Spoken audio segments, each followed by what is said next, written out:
Alright, welcome to the stream. Give me a sec just to get set up.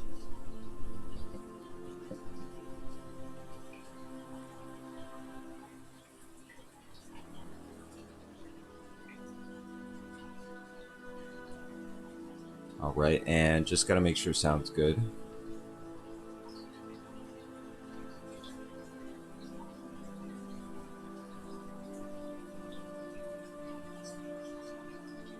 Alright, sound is good. Welcome to the stream. As always, this is Pac-Man here. And right now we are just going to be continuing with our little journey we got going with this living ship. And also, one other thing that I wanted to make sure that we do is go ahead and scout out a new location for our step pyramid. So we're going to go ahead and definitely do that. I'm actually having a little bit of trouble finding exact dimensions, but as this is loading, I am still reading multiple other pages, so. But it looks like the inside of this thing is really crazy.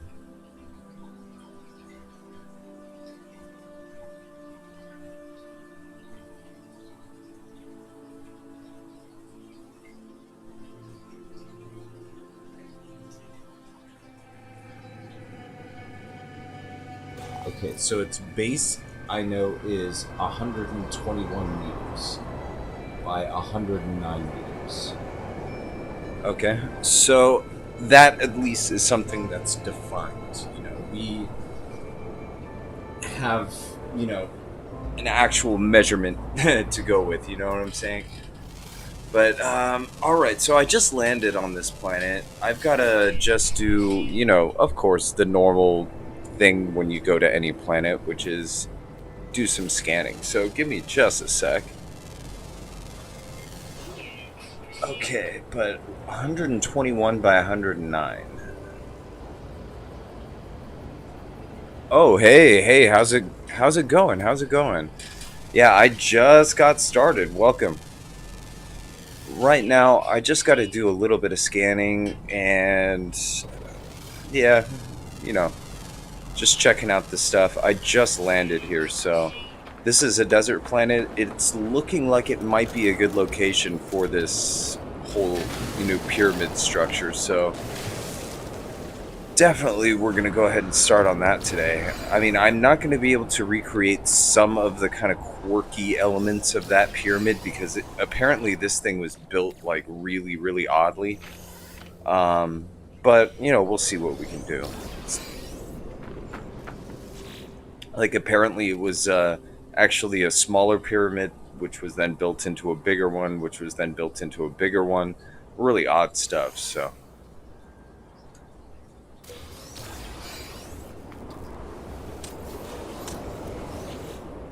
Alright. And as usual, it's storming on the planet. Again, I don't know why, but now every time you pretty much just, freshly land on a planet, it's always storming, so. Yeah, that big one, it's just a shame that, I wasn't even paying attention to the maximum amount of items, and they cap you out at 3,000 in order to upload. And, I can maybe hit that 3,000 mark if I, disassembled the entire interior, but, it's just not worth it.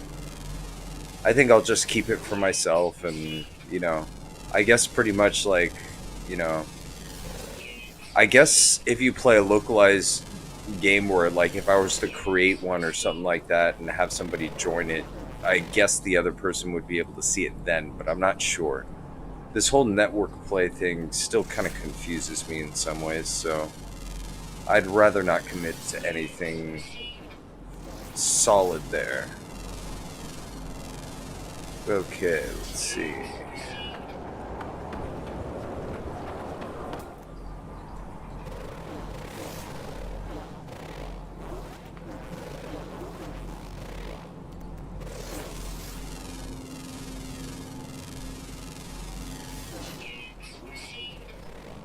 And you know what? I actually didn't even check.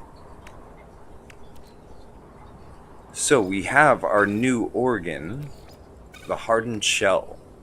So now we've got to continue on with this this whole thing. Let me go ahead and read the egg. Just give me a second.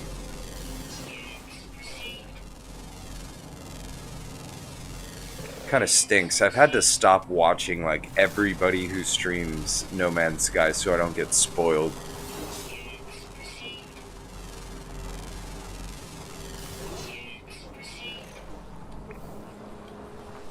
Like someone who I actually enjoy watching play is Big Papa Timo, but he's doing the exact same thing as I am, and he's a little bit further. So unfortunately, it just like going. It's like, oh no, you're doing it. Okay, well, I'm just saying hi, and then bounce, you know. Okay, there's a lot more stuff like over that way, but for right now, I got priorities.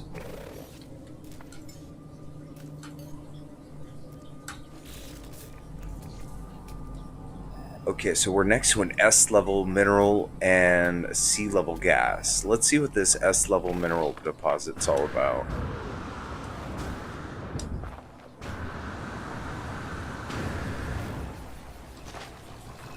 It's so hard if you don't want to get spoiled, you know? But, you know, oh well.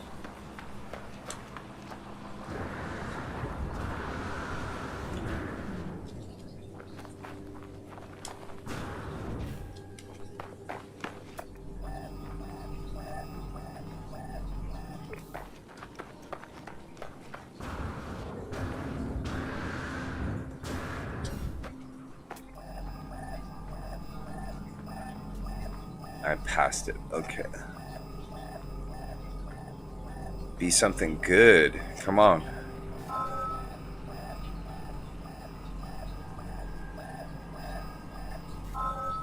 Magnetized ferrite. I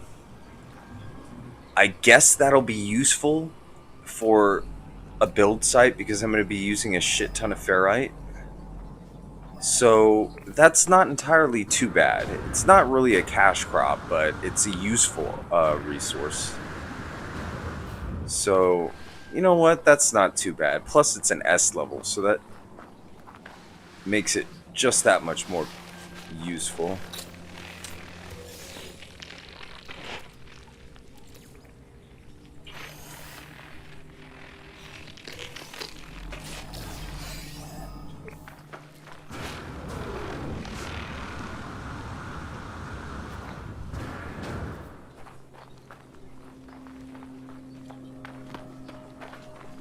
And I got some animals that are looking to eat me.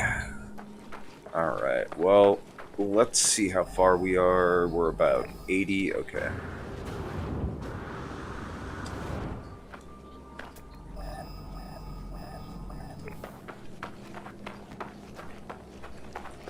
If it's oxygen, I'll be satisfied.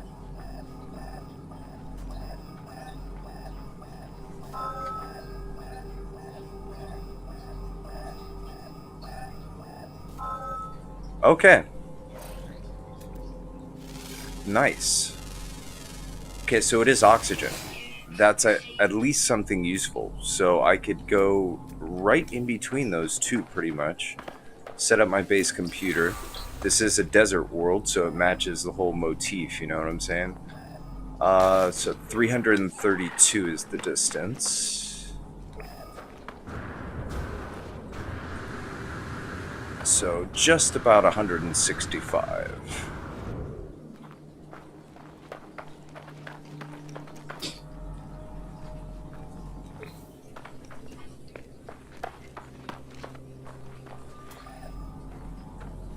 Okay.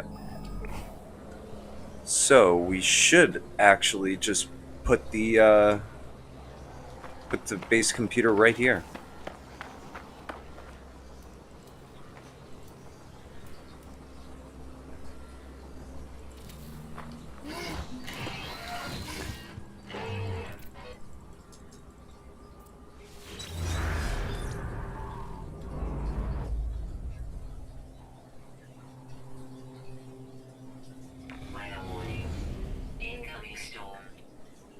Alright. And that actually gives us a good range to build. We could just build straight right down there. It's a generally flat area, kind of large.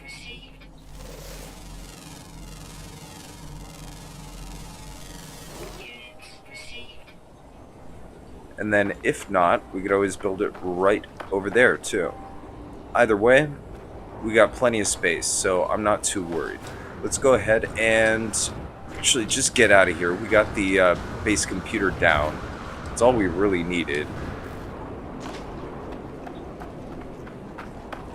Again, too bad we couldn't find what we were looking for in electrical, but it's all good. Let's go.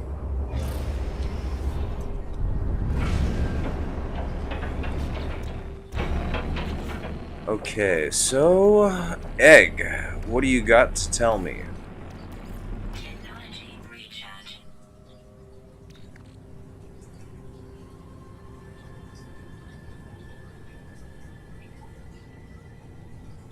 Okay, a lush and verdant plant life.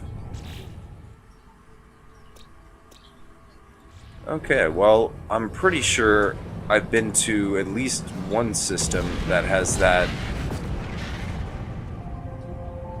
type. In fact, we may even be in a system that has that type. So let's get into first person real quick.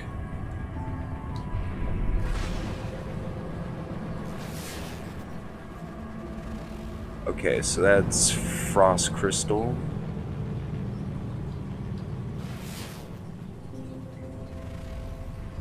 Alright, that's radioactive. Okay, cool.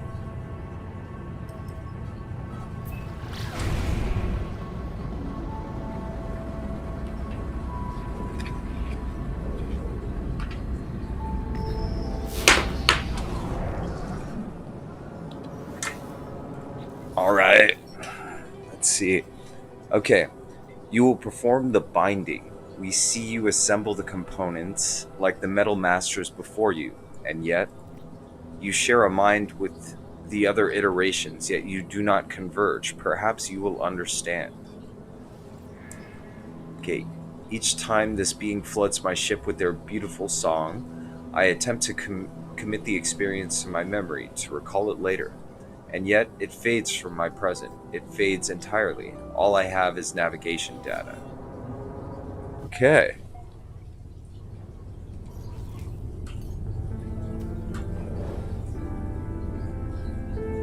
Alright, so I'm pretty sure I've been to all the systems in the area, so let's see where it wants us to go.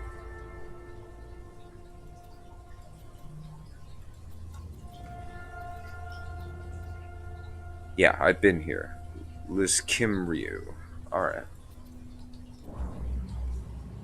Let's go back then to the space station. Where is the space station?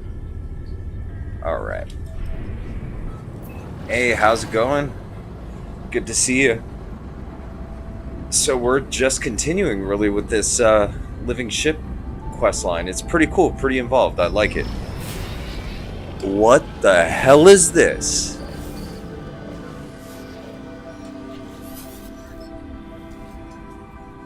$349.70 $993 $376 $251. Let me write that down real quick. I have a feeling that that's going to be important somehow. 7993 376 251. Okay.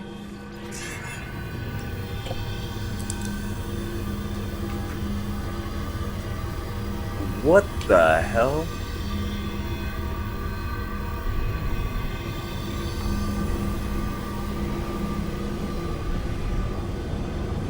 Okay.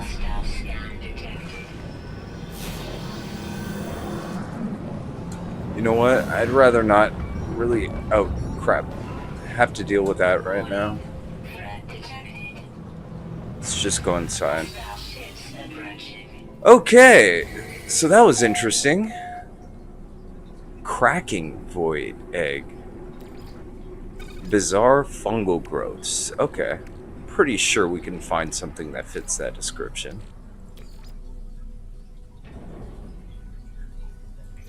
Okay, yeah, I've got to figure out what that is. Maybe the next one it will make more sense. Or I've got to look at that and see if I can find a pattern. At first glance, it doesn't look like there's a pattern, but I'll dive into it. I'm pretty good at cracking codes, so...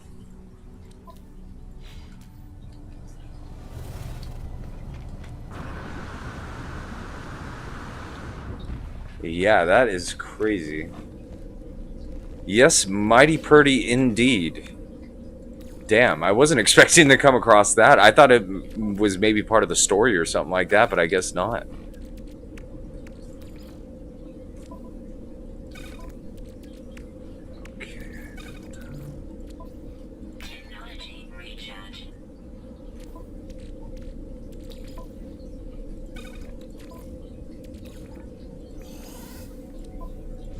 Alrighty then. Okay.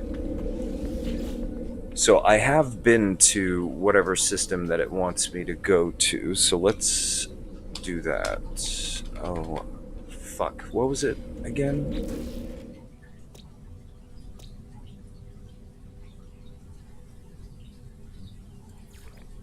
I believe it was this one.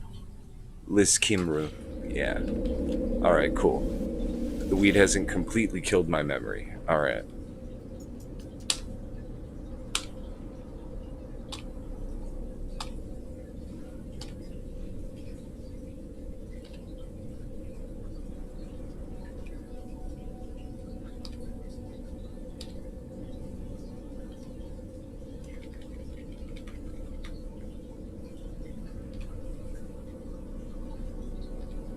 That's funny. It's not showing up. Oh well. Old-fashioned way.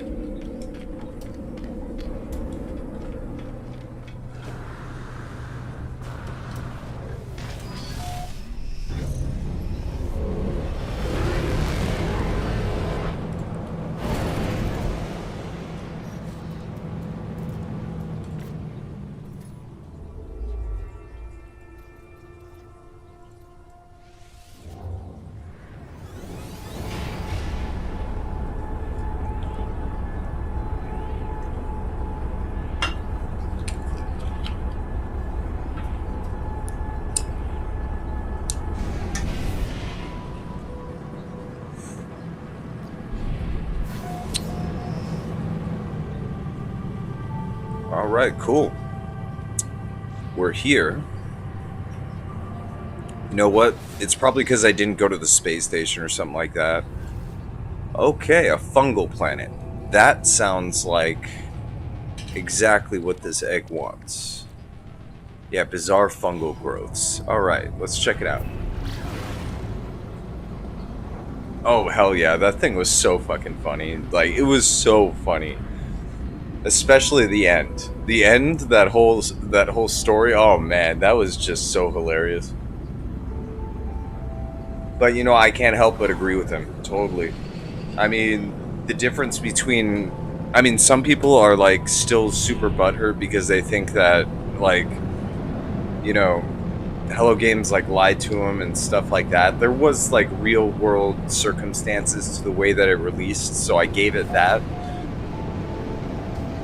But the way that they followed up, you know, just totally redeemed themselves, you know?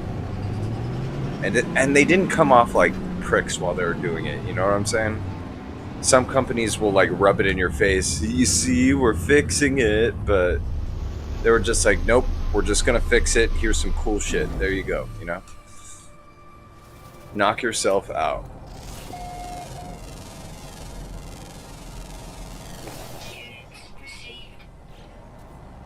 Alright, cool.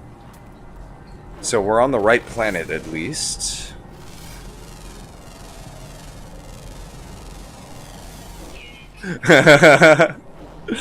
Oh god, the ending to that was so hilarious.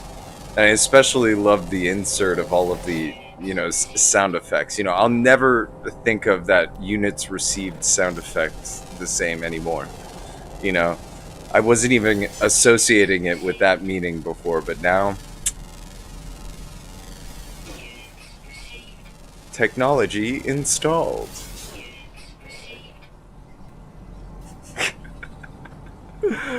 Just thinking about it. Yeah, Internet Historian does a lot of good videos. I loved actually his video, The Fall of 76. That was so hilarious. So true, also.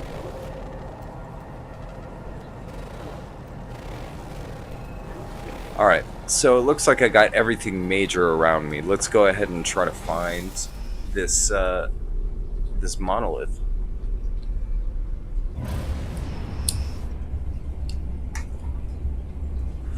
Okay, so positive 8 and positive 25.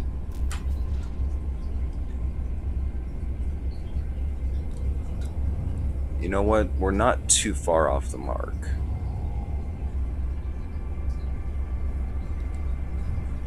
Probably in this direction.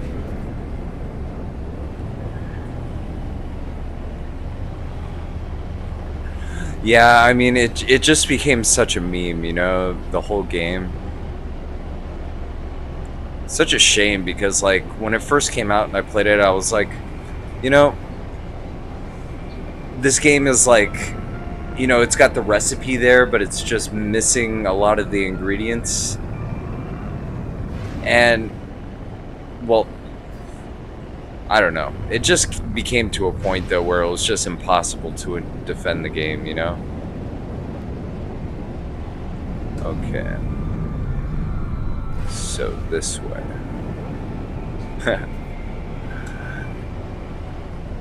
Yeah. I have to admit that amongst my friends, yeah, I did dump on that game a lot. But they totally redeemed themselves in the end,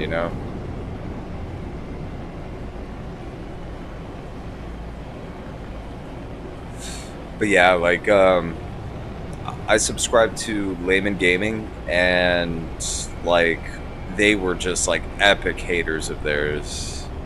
They really, really hated Hello Games after that. Oh, you know what? I will go ahead and check this out. These boundary failures are always something that I try to stop for.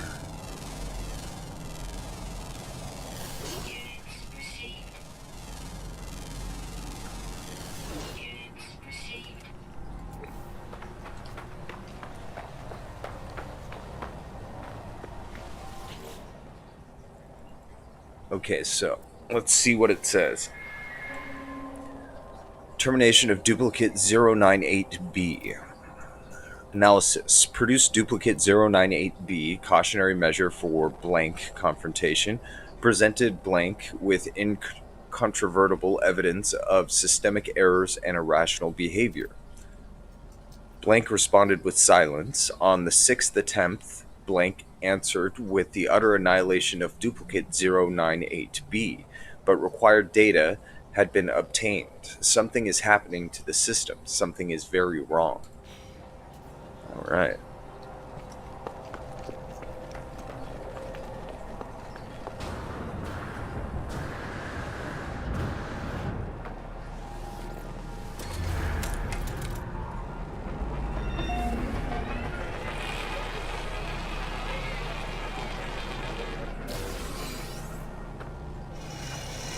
Yeah, it totally did deserve getting dumped on.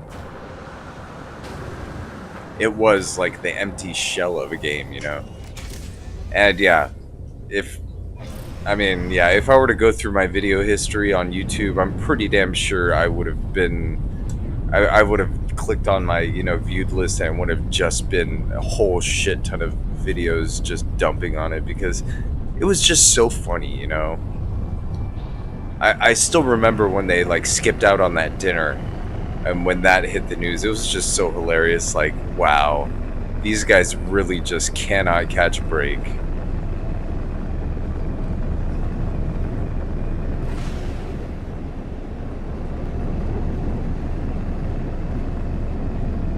Yeah, I didn't buy it until late.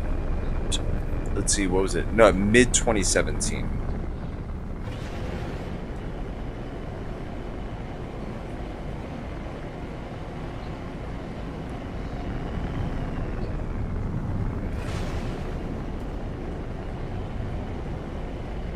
So I waited just about, actually, I waited like 9.5 months to buy it.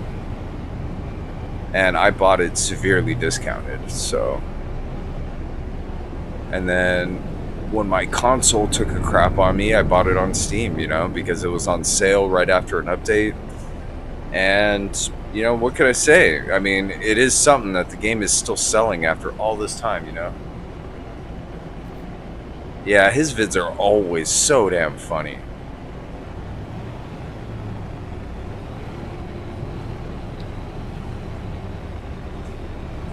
I remember I showed my mother at a family get-together that video, the fall of '76, and because we were having this conversation about how companies can sometimes just like throw their reputation down the toilet. It's just like, here's a good video about that.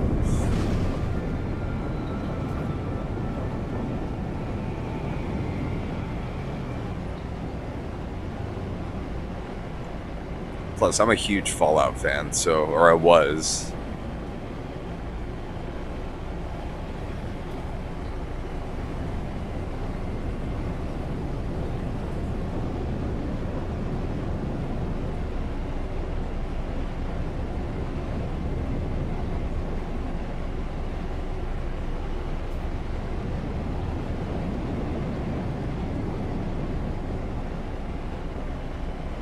Yeah. I mean, I was surprised actually when I first subbed to him, like, damn, how many subs that guy got. But you know what? He makes really good quality content. It's hard to find people who put that much work into it, but at the same time have, like, that type of sense of humor that just works for those types of videos. Okay, I need to get to a point where this number is decreasing.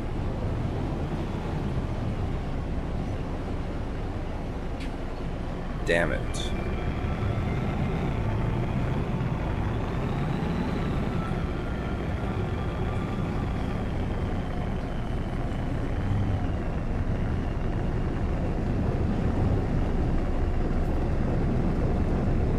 Alright.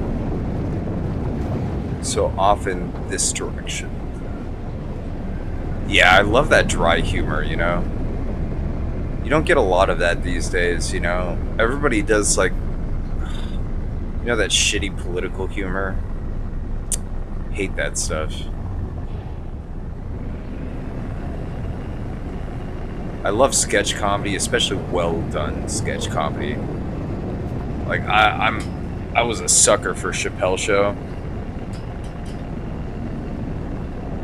But yeah, I can't watch, like Trevor Noah and all those late night shows, like Colbert and stuff. Like, I don't get how people would sit through all of that political comedy, Just give me something funny. If you want to see actually a really, really good sketch comedy show, the show that Jim Carrey actually first, like, where his career, took off, In Living Color, it's like one of the best sketch comedy shows ever made. Plus, you get to see Jim Carrey in his true prime when he was, like, in his early 20s. Like, damn, he was talented. Yeah, everybody's trying to be all clever and woke and shit, and it's just like, you know what, just be funny, Nobody cares. Or at least maybe, I guess, people in their, like, bubbles, they care.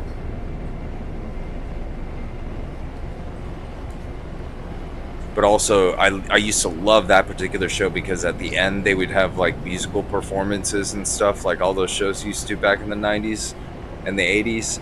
And, like, there was some pretty big name people later on who, you get to see them kind of when they're first starting out, first getting big. Like, I remember first seeing Busta Rhymes on stage on that show when he was part of 2 Live Crew. Like, damn, seeing those people in their prime doing their stuff, that's crazy. you know?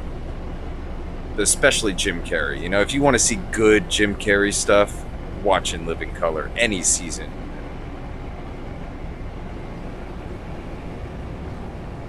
Okay, we should be getting pretty damn close.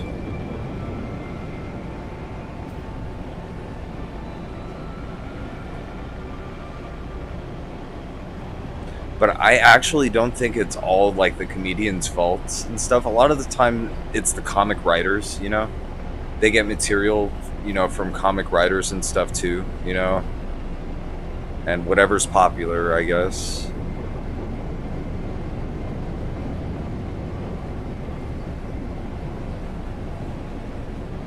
All right. So we're really close now.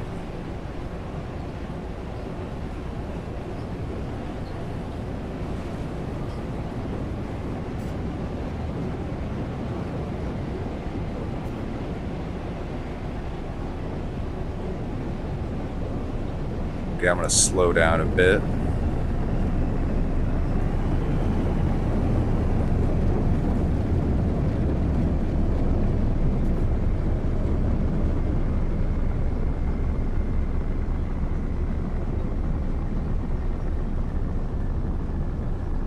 And actually, the Wayans brothers, they were funny by themselves, but on that show, like all together, it's just amazing the amount of chemistry that those guys had. It takes a lot. Yeah, I mean, it takes a lot for comedians to kind of mesh perfectly together in a performance, but they would do it week after week. All right, so we're really, really damn close.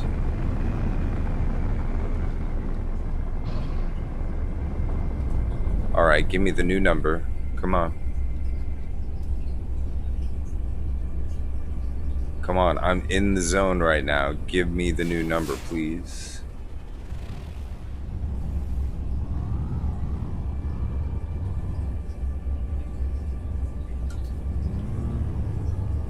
Wow, still not giving it to me. Yeah, and I'm right there. I'm in it, as you can see.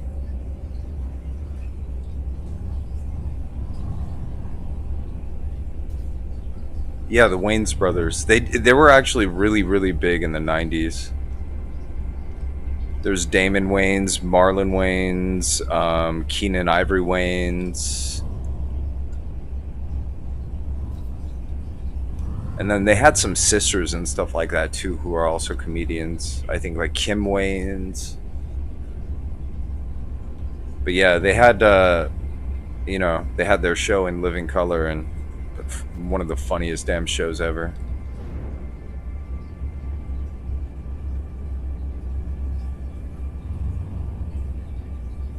Alright, so it still ain't giving me anything.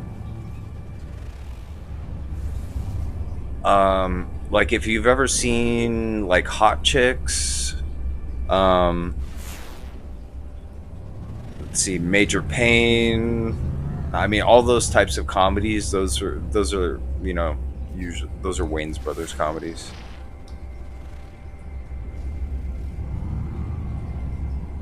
But yeah, I think everybody's seen White Chicks, right? I mean, that movie is funny as hell.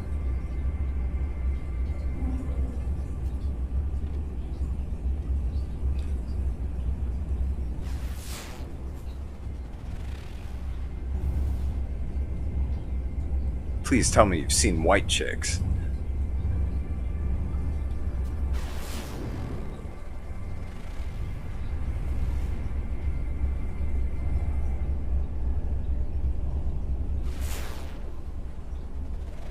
Yeah, those are. I believe in that movie, what it was, Marlon Wayans, and I think I'd have to. I'd have to look it up on IMDb. I haven't seen that movie in forever. Oh, it is not giving me any updated coordinates. I am like right here.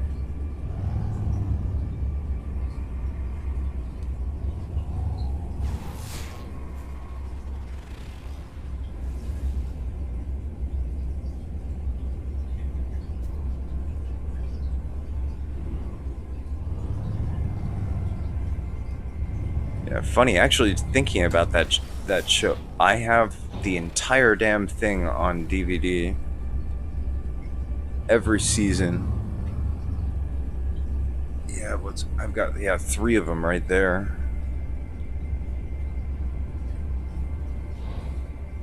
But yeah, Jim Carrey at the beginning of his career is funny as fuck.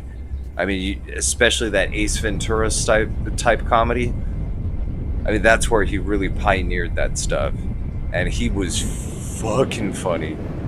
Okay, so this is another boundary failure. I guess what I'll do, since I'm in the zone... Oh. I'm getting really close.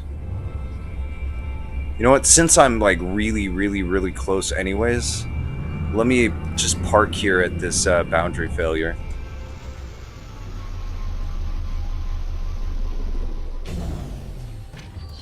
It's bound to be right around here anyways. So what I'll do is I'll check this out. I'll get the beacon here. And then I'll just use my visor.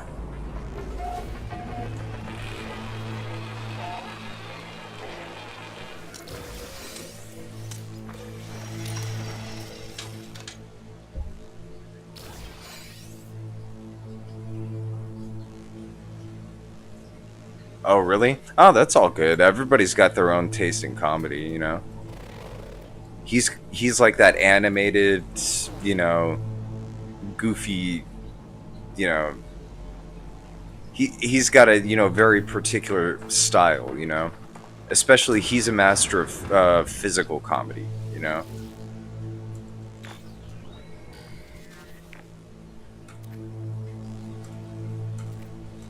Okay, biological shells unstable, erratic, convergent mind data cannot be overloaded through one process center. Multiple sites required, distributing biology to match distributed mind structure. Alignment appears necessary, yet centralized identity must anchor each shell. Experimental synthesis unit, operational. Awaiting biogenesis material. I found it by accident. Holy shit. Okay, I hold my hands, fragile life, heart, body, network, but is it life? Would it converge with the other minds? Here was the crux of this ancient experiment. So, seeds of glass.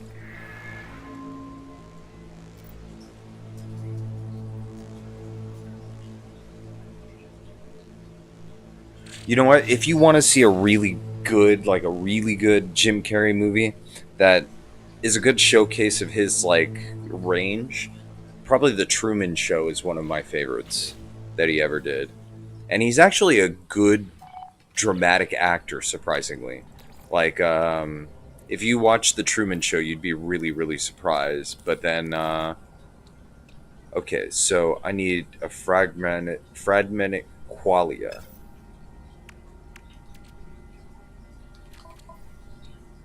Okay, so since this is like, you know, my main mining tool anyways, I'll just uninstall this. Which gives me what? Okay. Just some basic stuff. Ah. Yeah, Liar Liar was good. I used to have a crush on that elevator chick. Her name was Krista Allen. Oh, such a beautiful woman. But anyways, what's it? Yeah, The Truman Show is a really good mix of comedy and like drama. He's a really good drama actor if you put him in the right role. He was also good in The Majestic. That's also more of a heavy drama role.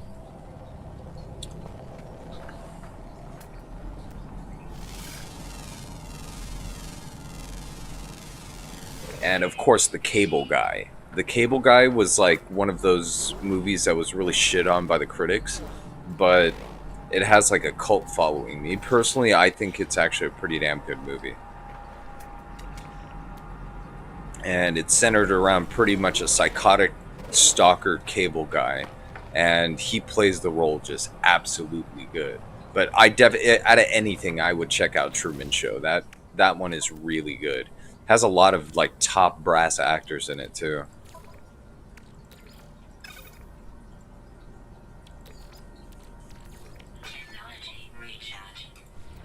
Alright, so I've got to install this, whatever it is.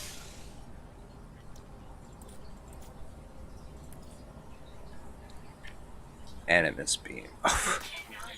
Okay, I've got to refine some condensed carbon now because I fucking used it. Great.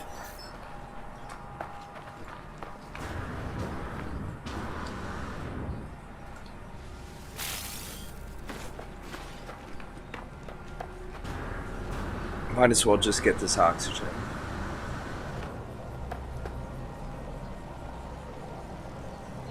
Oh yeah, Jennifer Aniston. Oof, yes, that is also just one of those women who is just drop dead gorgeous.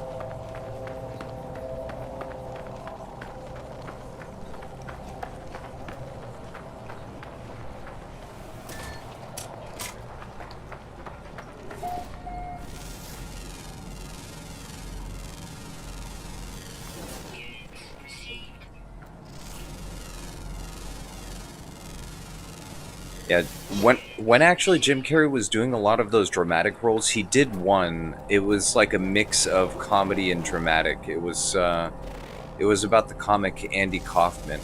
It was called Man on the Moon, I believe. But that one, if you like, it's like a interesting biopic on like a pioneering comedian. Me personally, I'm not an Andy Kaufman fan myself, though. So, like, I enjoyed the performance, but, you know, Andy Kaufman was definitely not my type of comic, that's for sure. Way before my time, too. Alright, so what I'm going to do right now is, let me refine some copper.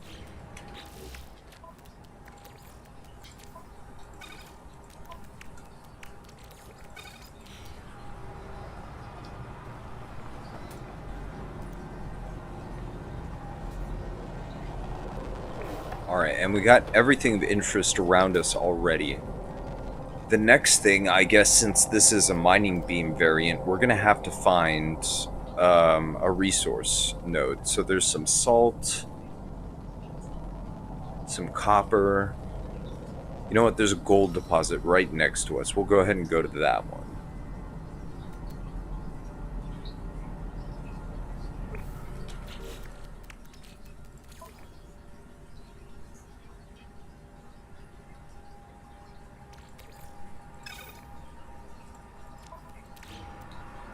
Yeah, again, but if you watch that movie, Man on the Moon, I mean, you really gotta be one of those types of people who can tolerate listening to Andy Kaufman comedy. It's not something I can do, unfortunately.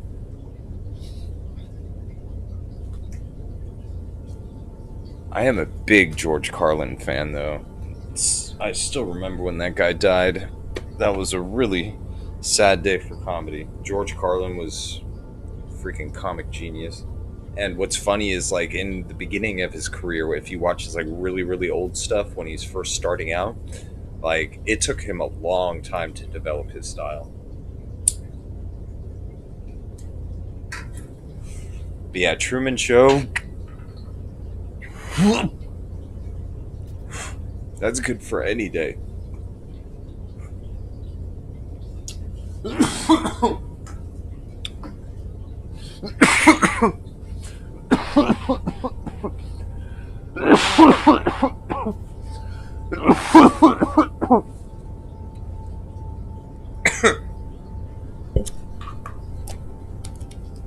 Okay, so is this done yet?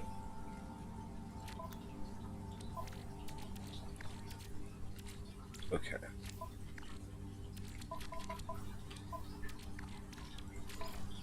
Good. Alright. And I'll get you working on that. Okay, cool. So let's install it.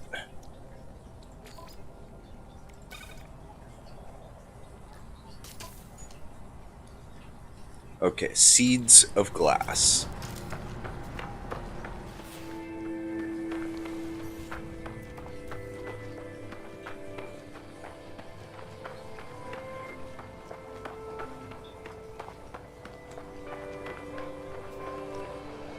Okay, Animus Beam.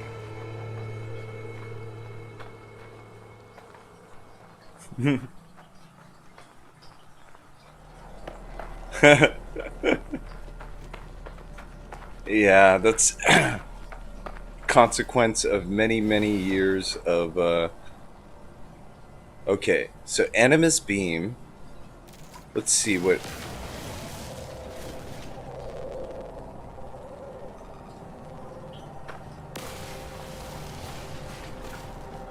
Okay. So I've got to figure out how to get this whatever the hell it is.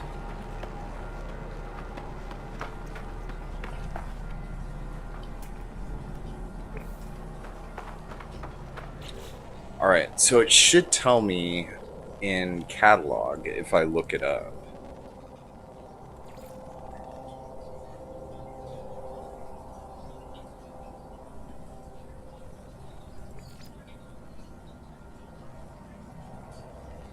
No.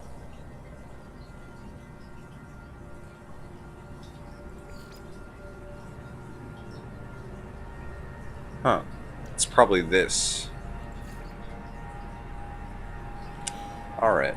Well, I've got to figure this out one way or another. So, this doesn't work if I do that. I don't know, maybe kill a sentinel? We'll try.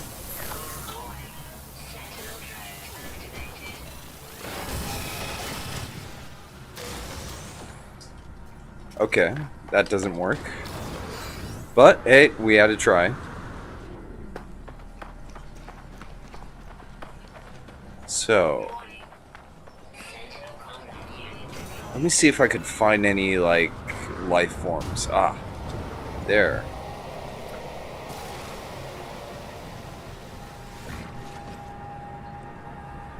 Yep. There it is. Okay. So I just gotta find life forms.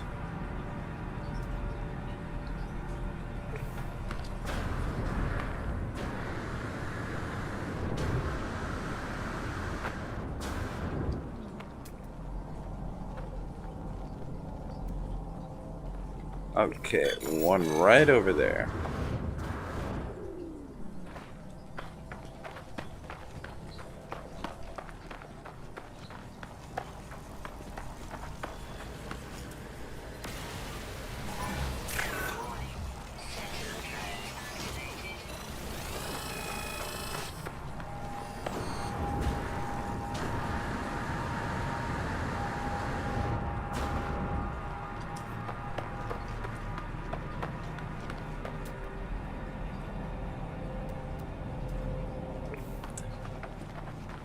Alright, I'd say what? We need to kill maybe two, three more?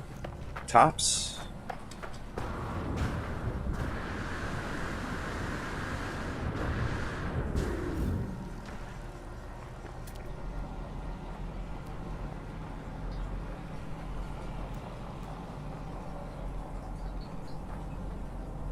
Okay, don't see any rounds, but we will find some.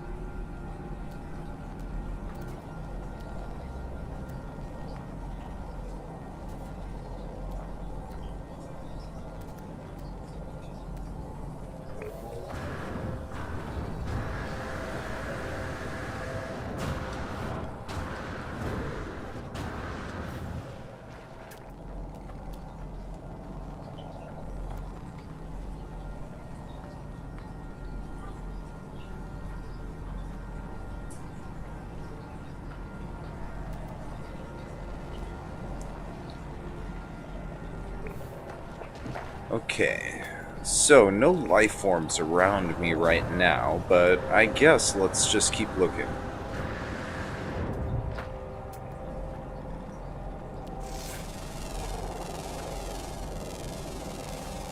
got some floating crystals over here. So we can go ahead and pick that up, and then by then, yep, good. I was about to say I should run into something by then.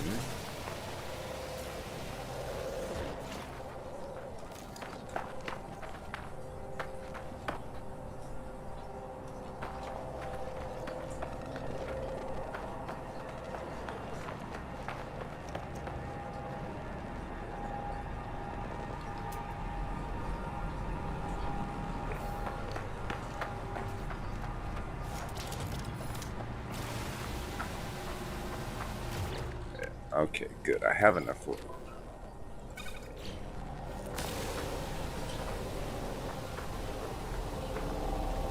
Okay, so it's all just finding life forms, which is actually kind of hard on these planets, but with any luck, we should come across enough.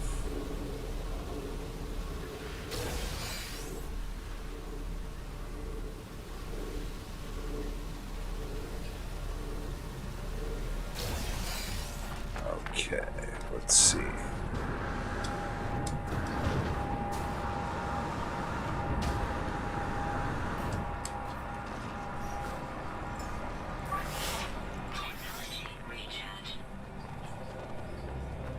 Alright, nice.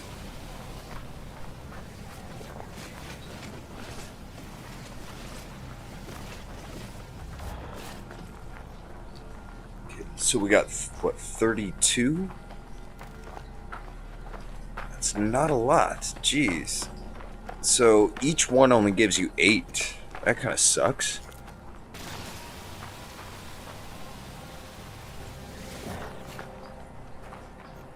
Oh shit, I forgot to switch back, damn it.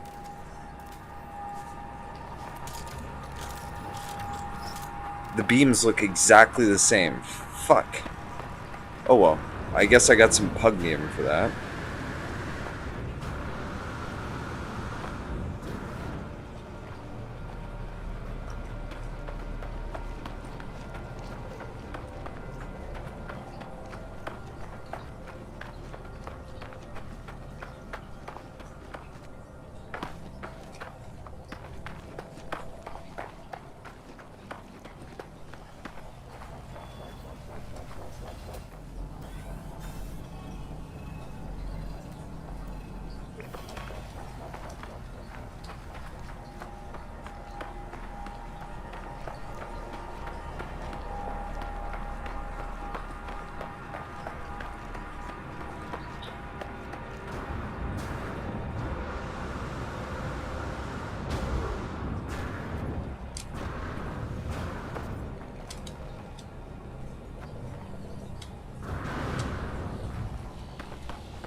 Alright, so this time I got the right stuff. Cool. Alright, so 48. We're halfway there, pretty much.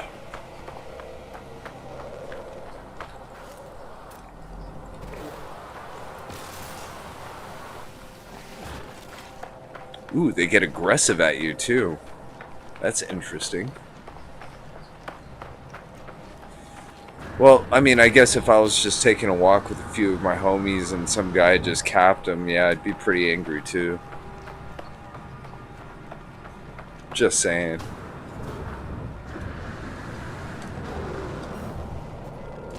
Okay, more floating crystals. Okay, I just can't forget to switch back. In fact, what I'm going to do first is call my ship over here. Let me drop some stuff in there because, yeah, as you can see, I didn't really, spend any time, like, storing anything away. I just kind of, like, did a couple minor things and left, Just kind of burnt out, I guess. Okay, let's see.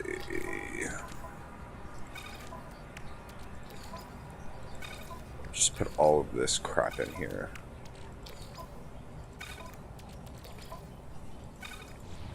Alright, that gives us plenty of room.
Alright, well, it looks like I killed everything that was close to me already.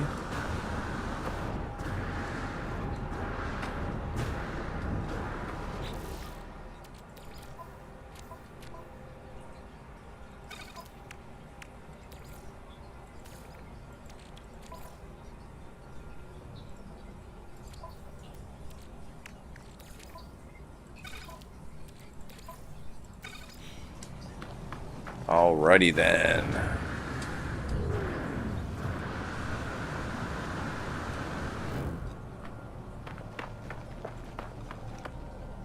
Yeah, I'm pretty much, yeah, well, being your average human, I guess. You go someplace, you just kill all the wildlife so you don't have to worry about it.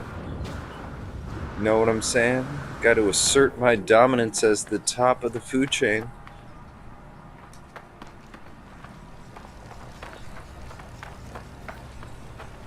I remember there was an old episode of The Simpsons where it was like they had this picture of like the circle of life, and how everything in nature has a balance, and then like it shows us on that food chain, and every arrow just points to us, as a food source.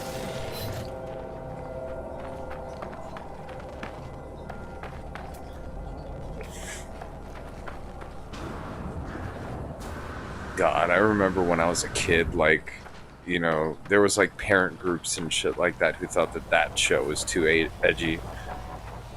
Like, jeez.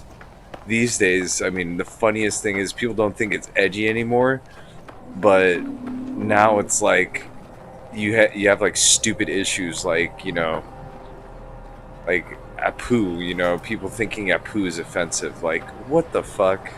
Seriously? Leave Apu alone. He's like the Admiral Akbar of fucking The Simpsons. You can't do that.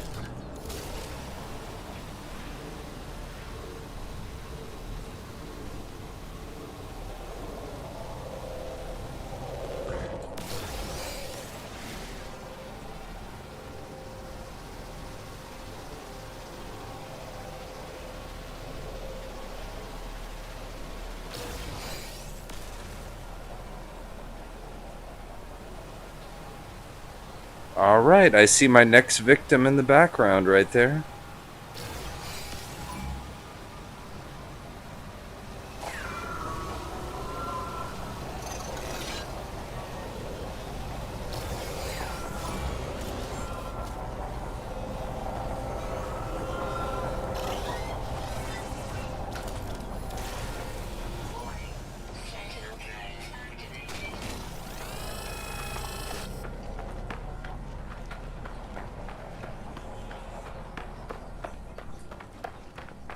Yeah, I know. It's like taking South Park or Family Guy seriously, you know? Some people just have like a stick stuck up their ass. They gotta find something to complain about.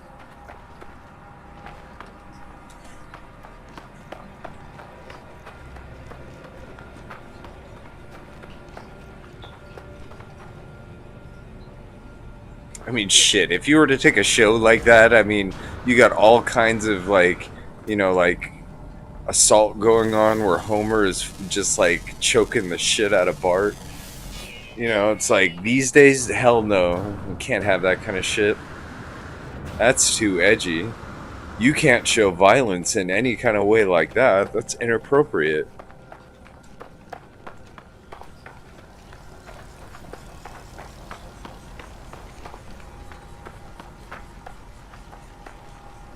Well, thankfully, not a lot of them, because usually that type of behavioral profile tends to sit around people who are also not real big fans of guns. You know, anybody can, you know, not like guns. That's totally fine. You know, I totally understand it too, but usually it's funny how certain personality traits tend to follow, you know, certain behaviors, and thankfully, yeah, those tend to be the group that think guns are scary.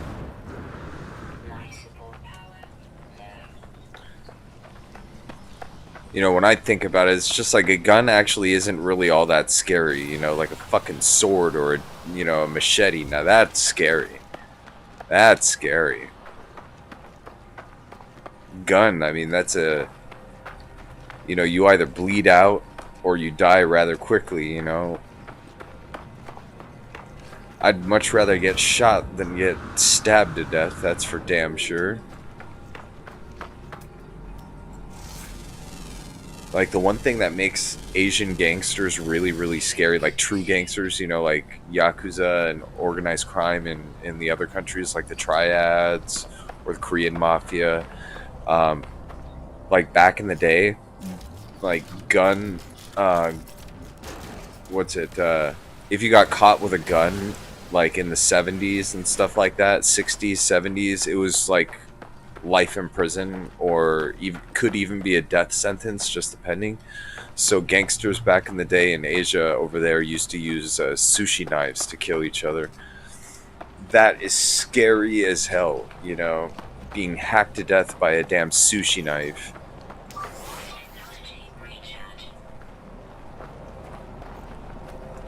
I find that a hell of a lot scarier than, you know, freaking gun.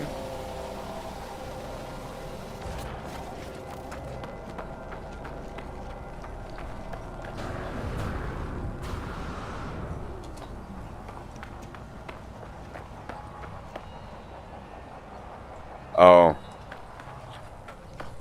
Yeah, I mean, it just depends on, you know, the culture that you're brought up in. You know, in America, we have like this. If you're more of like fundamentalist American like me, then, you know, it's more or less just something. A gun is, you know, it's your evolved form of the bow and arrow or the sword. You know, it's just, you know, it's a tool. And yeah, they can be scary as hell, and you know, you could be a complete moron and use one, but you know, I don't know. It's like, would I rather have a gun and be able to, you know, protect myself if need be, or, you know, in the worst case scenario, like, you know, hunt for something to eat using it? You know what? I'll take it. Because, I don't know, in my view, it's not guns that kill people, it's people that kill people. I mean, you could be a complete idiot without a gun and kill somebody, you know?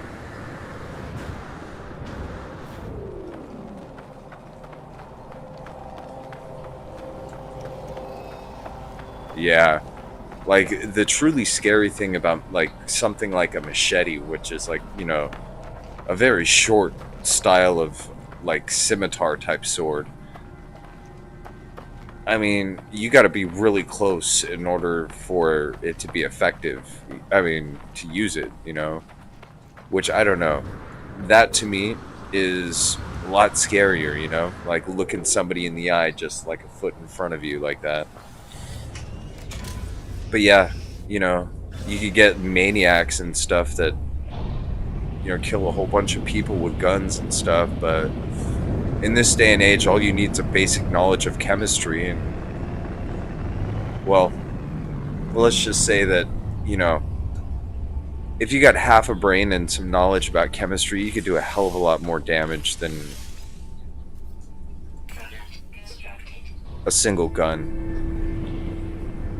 You know, like, if a, like, to be totally honest, you know, I'm probably gonna get on some type of freaking FBI watch list now, but if like a guy like me, like, just totally snapped and lost it, you know, even if I didn't have access to a gun of any kind, I personally know of, just off the top of my head, like 3 different styles of explosives that I could build with home, you know, with just the crap that I have in my cabinet underneath my sink, you know. Yeah, that's true, but then if you look at the bigger picture, in China, what they don't actually like to talk about a lot is when people snap and go into schools in China. Like, there was one that happened in, it was around like 2010 or something like that, but some guy lost it and he took a big butcher knife and he went into a school and he started, you know, hurting people with that, you know. And I think he injured like over 20 kids and adults, and I think he killed a couple people. It's been a while. It's been like 10 years since I read that story, but I mean, you could easily do that. And again, I mean, just off of the top of my head, you know, I could totally think of at least 3 different types of IEDs to make, you know. So an IED can kill a hell of a lot more people than a freaking gun, let me tell you that. Because you can essentially make one explosive point with just projectiles coming out from in all directions indiscriminately, you know, maiming and killing tons of people at once. Okay, growing singularity. A slow knitting together of flesh, neurons, and antimatter. The way the mind experiences the universe is beyond any imagining.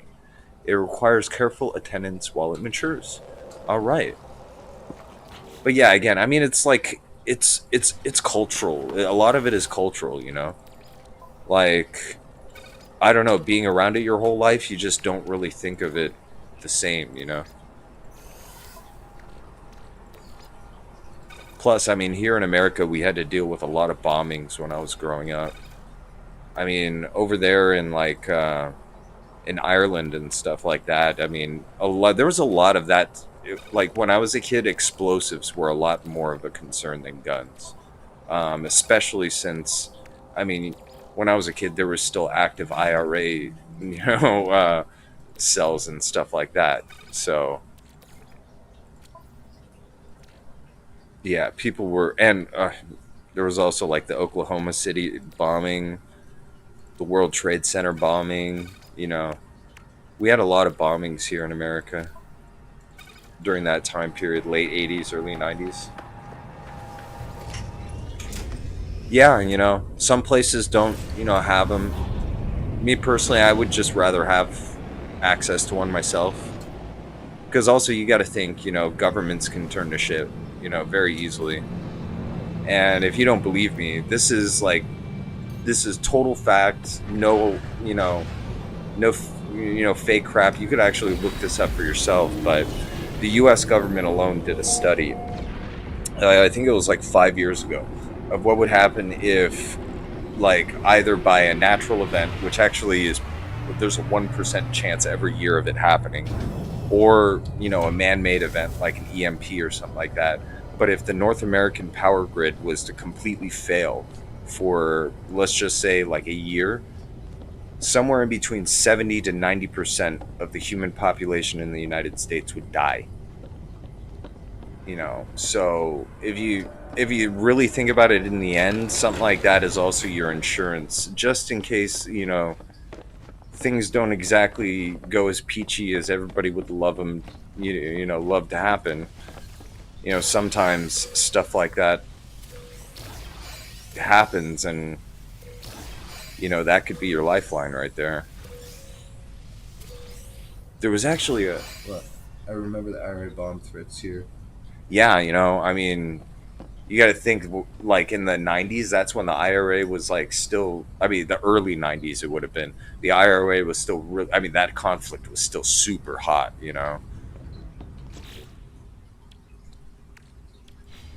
Yeah, that's why, like, I always remember, like, when I was in elementary school and stuff like that, late 80s, early 90s, it was always, they were teaching us about how to spot, pipe bombs and stuff like that. And, you know, they just kind of like underline the fact that, hey, this stuff is really, really easy to make. You don't have to be a genius to make explosives. So, just keep in mind, somebody starts acting weird and starts bringing to school some weird stuff like that, make sure to tell somebody.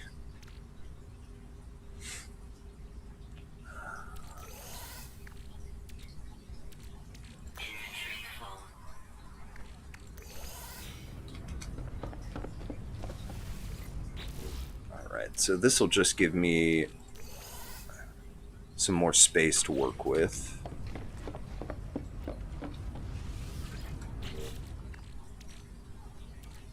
Okay. So I've got a lot of these now. I got 12 of them, 13 actually. Very nice. I can make a lot of decorations.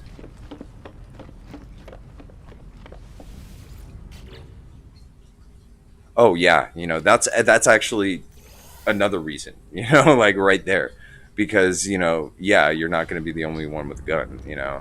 And in the end, when stuff hits the fan, it's an insurance policy. Because I mean, anybody who thinks that a first world country can't destabilize in an instant because of like some that happens is just you know wishful thinking. Unfortunately, it happens all the time. The last time it happened actually was in the Philippines back in the 1970s. They were at that time, a developing nation in Asia, and then in an instant they just turned to shit. And their story is actually really, really sad because they had a dictator there that just totally like embezzled the entire, like, all the money out of the economy, and like their entire country collapsed.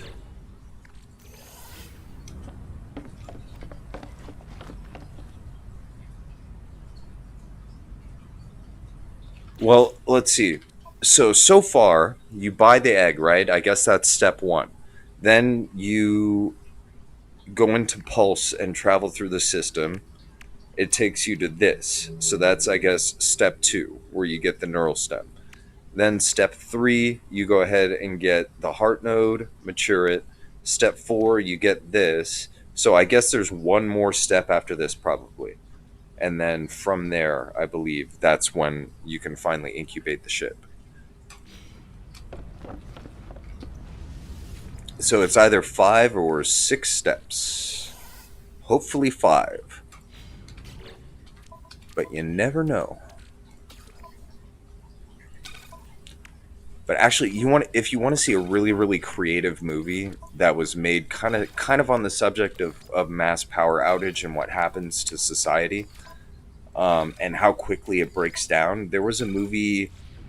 It was about a blackout in England. Well, at that time, it was England, um, and like it's like kind of in the found footage style of film, but it illustrates perfectly what ends up happening in a situation where you get, 21st century people who don't know how to live, in a world where you need 18th century knowledge to survive. So, I mean, just think of this alone, right? Yeah, I'm totally excited. But just think of this alone, right? Let's just say, you don't got a gun, you got a bow and arrow or something, right? And, you end up having to go and find some type of livestock to kill and eat, right? How many accidents do you think there are going to be with people who have absolutely no experience doing any type of hunting, shooting each other in the forest? I mean, I think that alone right there, just people accidents wise killing each other, I mean, that alone would kill a whole bunch of people. But it's kind of scary when you really think about, like what were to happen. Like one event that happened, luckily, it was right before electrical, you know, s- you know, infrastructure was actually built back in the 1800s. It was an event called the Carrington event, and it was literally just like a your standard solar flare, and it just happened to hit us like with a direct hit, and like if that were to happen today, it would fry the entire world's electrical grid. So, and they say that there's a 1% chance of something like that happening every year. And, of course, it could necessarily fry half the world's electrical grid, a quarter of the world's electrical grid. But you got to think, how many things do you rely on an everyday basis that involved electricity in one way, shape, or form,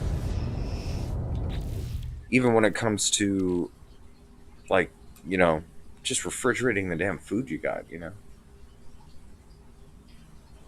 Yeah, it was actually a flare that was only on the. It's like it isn't on the mega large scale. It was only on the large scale.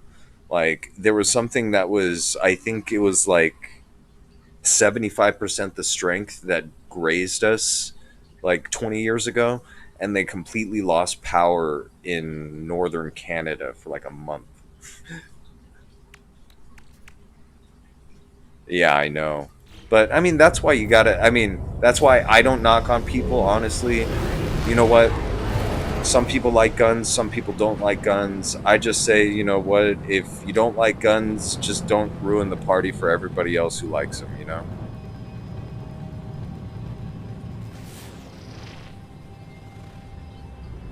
All right, so we got a contaminated planet. Oh, yeah, I could start, actually building, but let's call in the Nexus, see if we got any interesting missions to do. I probably got a Quicksilver mission.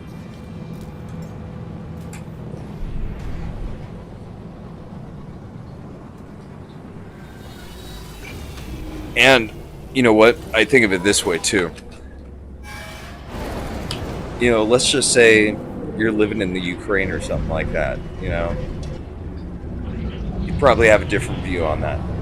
So yeah, I always just try to keep in mind when it comes to that. It's like, yeah, totally. Just depending on where you're from, it's like you could have polar opposite opinions on that kind of stuff. Let's see. Ooh, yes, taming wild creatures. That is an easy one for us. I got everything I need, and on top of that, that's kind of like the theme that we had going.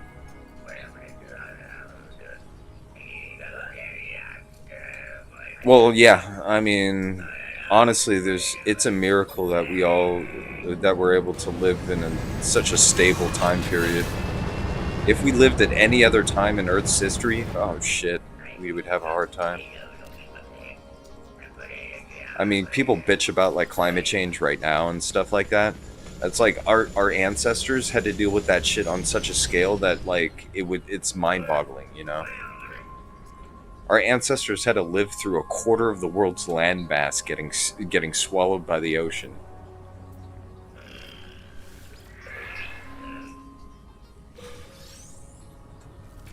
That's something else.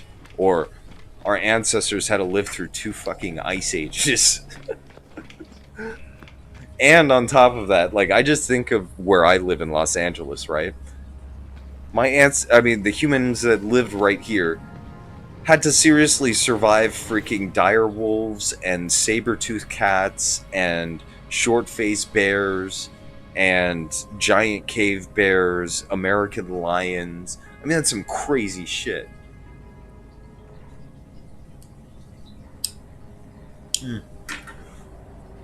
I don't know. I try to, when it comes to those theories about magnetism, especially in Earth's polarity, I take those with a huge grain of salt. Mainly because, I mean, honestly, I mean, the scale of the effect it would have, I mean, anything to really influence our planet in those type of ways, I mean, it's just, they have to be massive events. So I do believe actually we're seeing probably actually the beginning, like, signs of what happens when an ice age starts.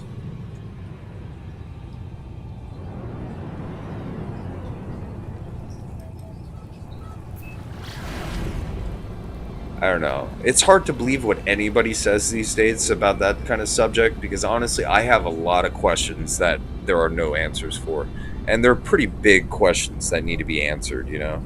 Like, nobody even agrees at this point what was the cause of the end of the last ice age. I mean, I think that's pretty fucking important to know if you're talking about climate change, considering that was like the climate change event of the last 10,000 years.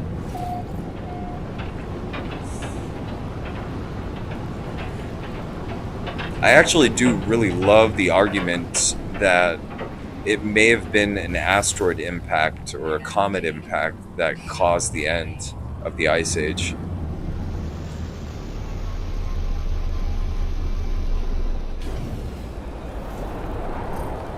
Nice, we landed like right on top of a beacon.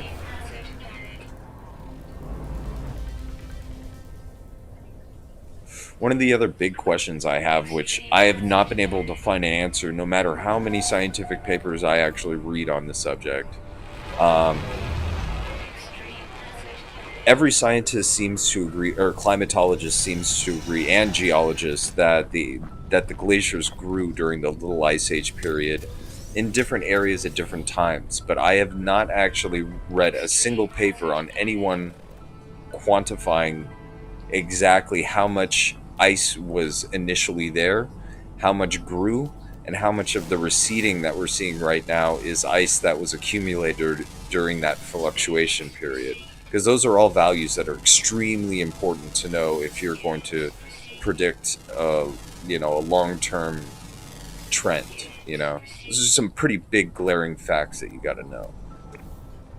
And it's kind of sad when the leading experts on the issue can't give you a straight answer on it because they have no idea. They're basing all of their data on chemical composition data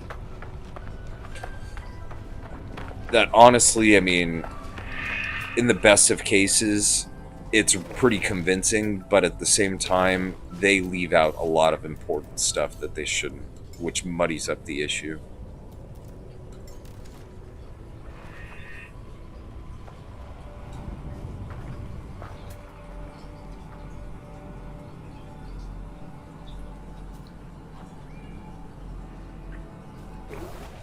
And what's funny is if you have, like, genuine questions like that, people call you like a climate change denier or something like that. It's like, of course I'm not denying that there's climate change. I just got some basic fucking questions I want answered. Basic ones that should be important to everybody.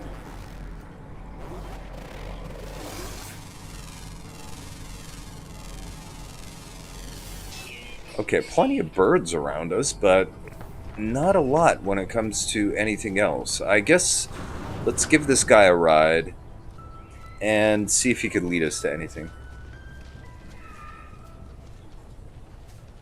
Yeah, that's the thing. They extrapolate it through sea level data and stuff like that, but a lot of the time, that data doesn't actually match up uniformly. Like, that's the thing. I mean, that a lot of that data actually, when they measure like coral and stuff like that, actually conflicts with a lot of sediment data sometimes. It's like, it's super weird.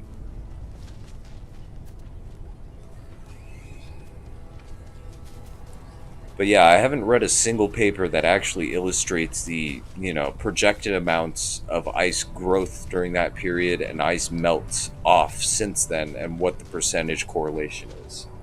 Either way, CO2 levels are way up. Yeah, they use C16 dating and stuff like that, but then, yeah, the biggest problem that I see in the data is that different testing methodologies bring different results as well. And it's fine for there to be discrepancy and stuff, but I have some serious doubts about the models that they make. I mean, there is a glaring reason why none of the models have even been close to correct so far.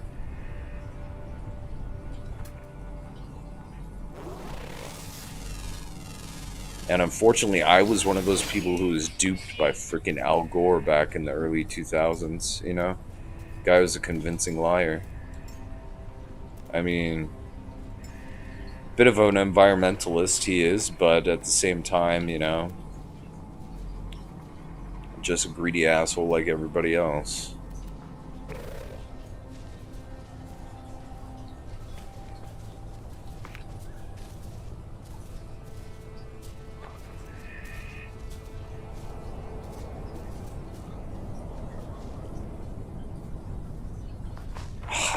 Just one more. Oh, there we go. Cool. We got it.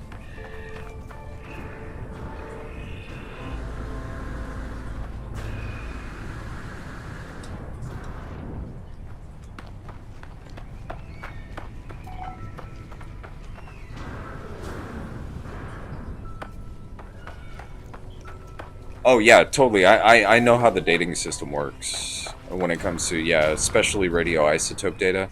I took a major or I took a major when I was going to college to be a physicist, and I was doing a minor in geology.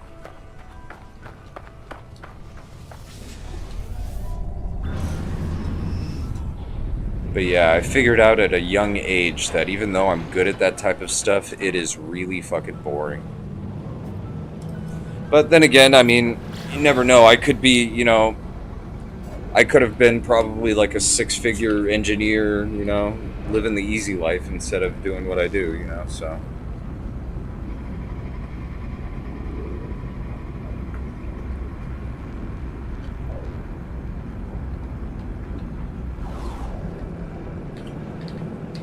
Oh, nice, nice. That's actually a really good combo. That's a good combo. I can respect that combo right there. Because not enough archaeology majors are geology have any geology experience. I find that most archaeology majors that I knew always were more art history and stuff like that, which I never really understood, If you're going to be an archaeologist, you got to have a good knowledge of geology. Otherwise, I mean, you're just lacking a critical information set. That's why I have no respect for Egyptology. Like, Egyptology, all they can do is interpret. It kind of sucks. But at the same time, they ignore a lot of geological evidence that they shouldn't. Okay. So I gotta return to the Nexus. You know what? I was gonna do some stuff, but let's just go to the Nexus. Fuck it.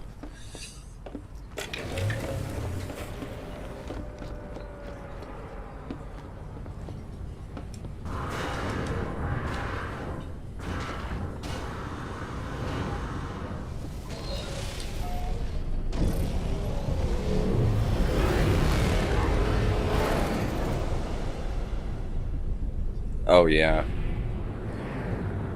And, it's something that I don't even understand really either, because it's like, I don't know. I just don't find it insulting at all that, a lot of stuff that the, New Kingdom and Old Kingdom Egyptians may have been built on top of the you know, earlier sites that were maybe partially built or something like that, or just laid out in an earlier period. I mean, they find it insulting that people think that something like that could have existed. And honestly, I just think that that's pretty amazing, that people were able to survive there for that many years and make something out of it.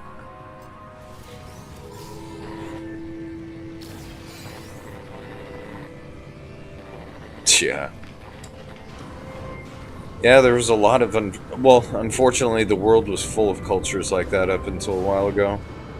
Now there's only a few, thankfully, but... I mean, in Asia, had to deal with that with the Japanese. In Europe, had to deal with the Nazis. South America, they're still dealing with all of their crap.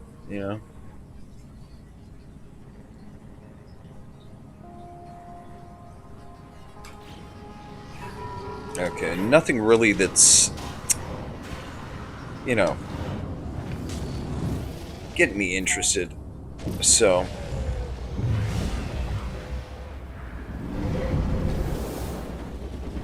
yeah, like me personally, I'm Korean, or I'm half Korean.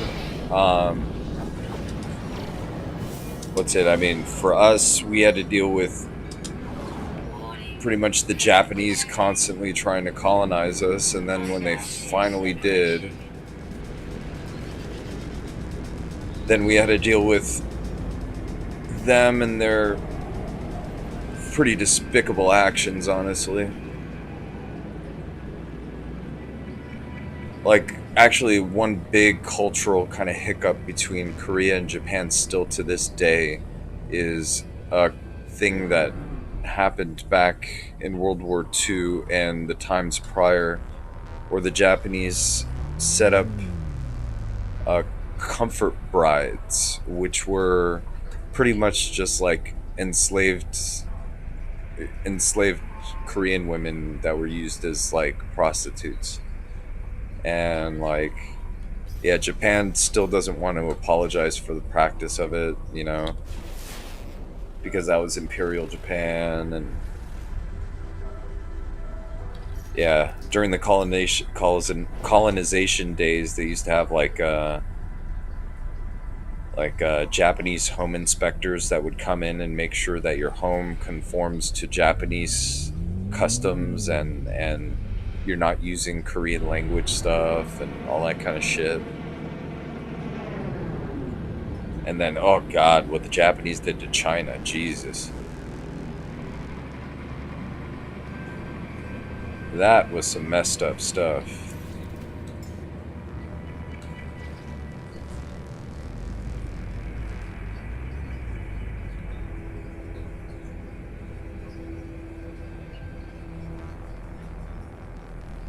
Yeah.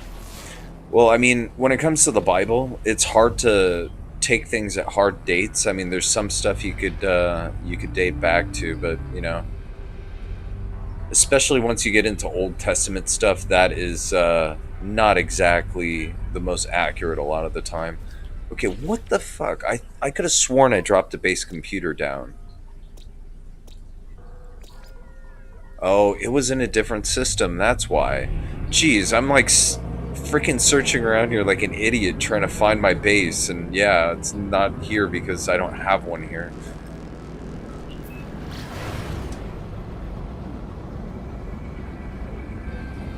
Yeah, I know.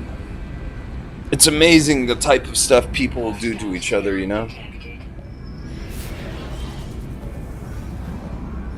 Okay, so I guess we got no choice. We're gonna have to fight some fools.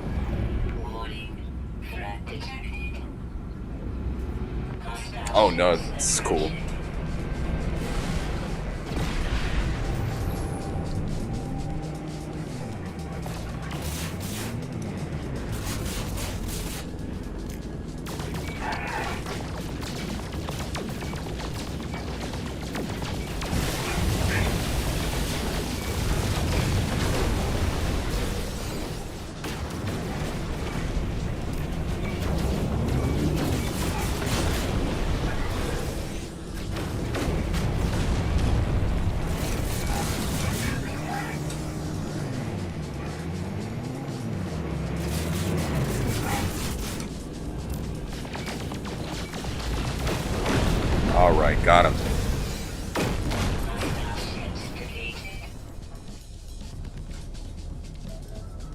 Yeah, but oh yeah, this is how messed up the Japanese were. Not really a thing. I mean, everybody, you know how everybody romanticizes the samurai. Even I do a little bit. You know, I love warrior cultures, but this is the fucked up thing about the samurai. The samurai actually were headhunters. You know, they would chop off the heads of people after battle, and they would get paid for them as trophies. Right? They actually were so fond of the practice that during the Imjin War back in the late 1500s, they cut off because there was too many heads. They started cutting off noses and ears, and there's actually a shrine that's completely filled with noses and ears from that war. There's like over 30,000 of them, or there's those things from like 30,000 people still sitting inside of a shrine over there in Japan.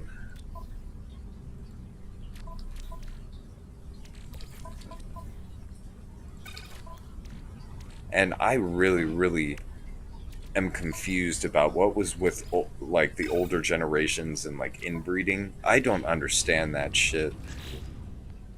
The world was a weird ass place. Let me just say that. I mean, what the hell? People actually thought that that was a good idea to like marry your cousin and shit like that.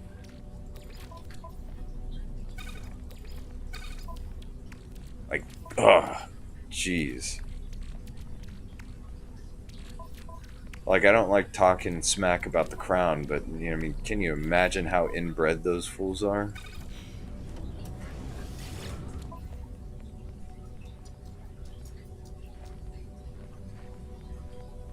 Oh yeah. Well, actually, if you want to read about the most gruesome thing, I mean, the rape of Nanjing. Jesus, that's something from freaking horror stories right there. What they did.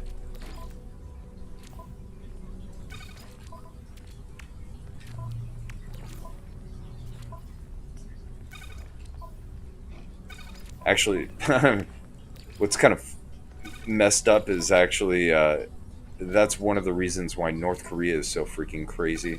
Like, if you want to like good explanation of why they pretty much absolutely hate the Japanese with a passion and became so violent and provocative. It's actually because of the way that they were treated by the Japanese. Yeah, like the Habsburgs. Like, geez, like that's crazy. That's like insane.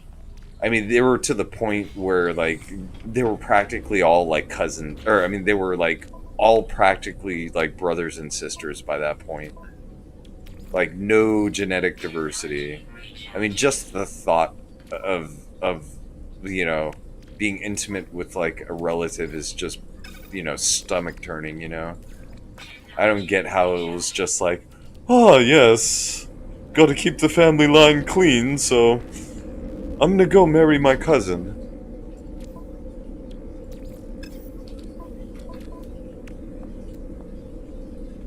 Okay, so what was that system's name? It was, what was it? Yefrem Rison? Okay.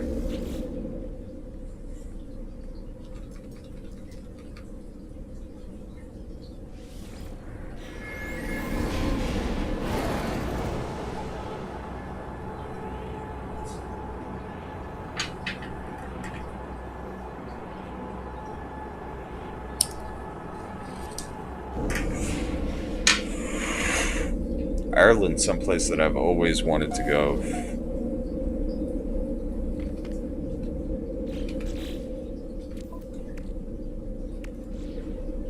I hear it is absolutely beautiful over there.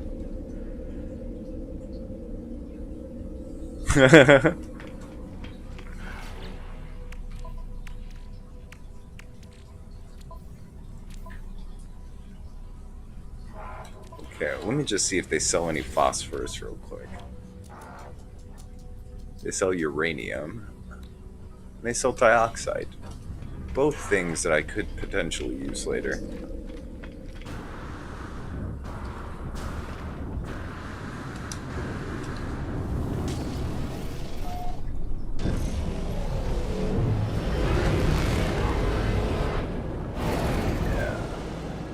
the Irish culture and the Scots really actually interest me a lot because I mean those were the fighter cultures, you know. They had to fight for their lives against freaking England and the old kingdoms, which were absolutely brutal. And the story of Robert the Bruce is actually a really kind of inspiring one.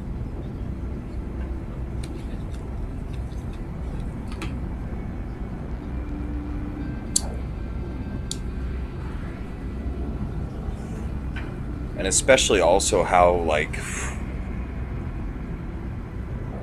it was kind of like, you know, it's like everybody who was getting shit on by England at that time ended up allying with each other and stuff like that. It would have been crazy though, living like 5,000 years ago, like Ireland, England, anything like that, right? Because that's when Doggerland was still, you know, above water. So, I mean, if Doggerland was still there, I mean, England would still be a part of Europe. That would be crazy just how different it would be.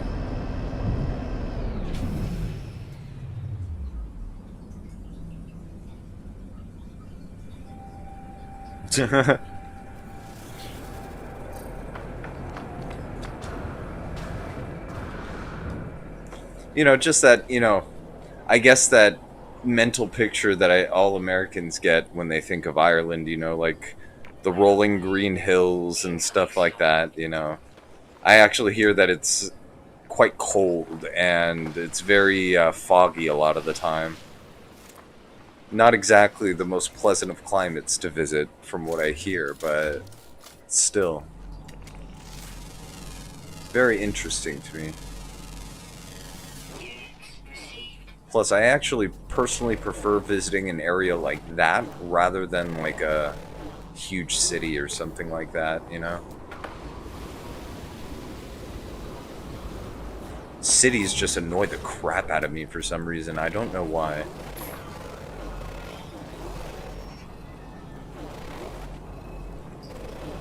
And that is hilarious because I live in Los Angeles, which is like one of the biggest cities on the freaking planet.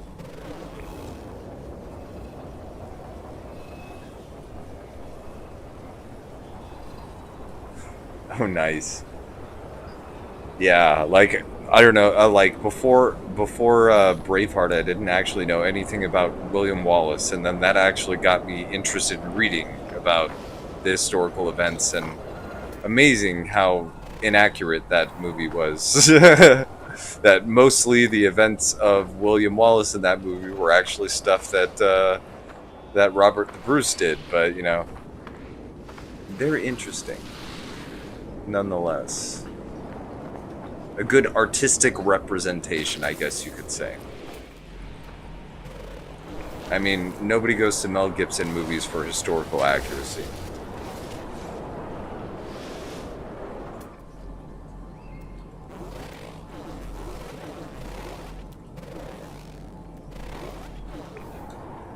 But then he did that with like Apocalypto and stuff like that too, so don't feel bad. He's like a universal offender to everybody when it comes to that type of shit. Like Apocalypto made no sense whatsoever. Like it completely goes against all timeline and actually like totally makes the Native American people from back, or those would be the like I'm not sure. You see, that movie doesn't even agree on what time period it wants to be set in because like okay, you've got the Spanish coming to America, right? So that has to be at a certain time period, but then you have the fall of either what looks like the Maya, but it might have been, I guess, the Aztecs, but then making them look like a bunch of bloodthirsty savages, you know? I mean, they did practice human sacrifice and stuff, and but, I mean, jeez.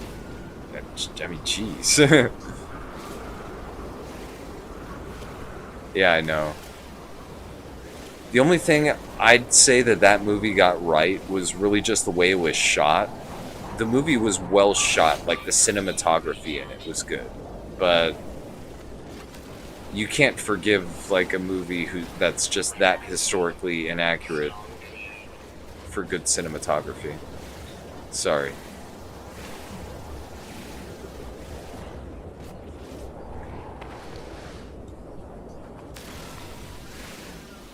I mean, at least try to be somewhat accurate, you know?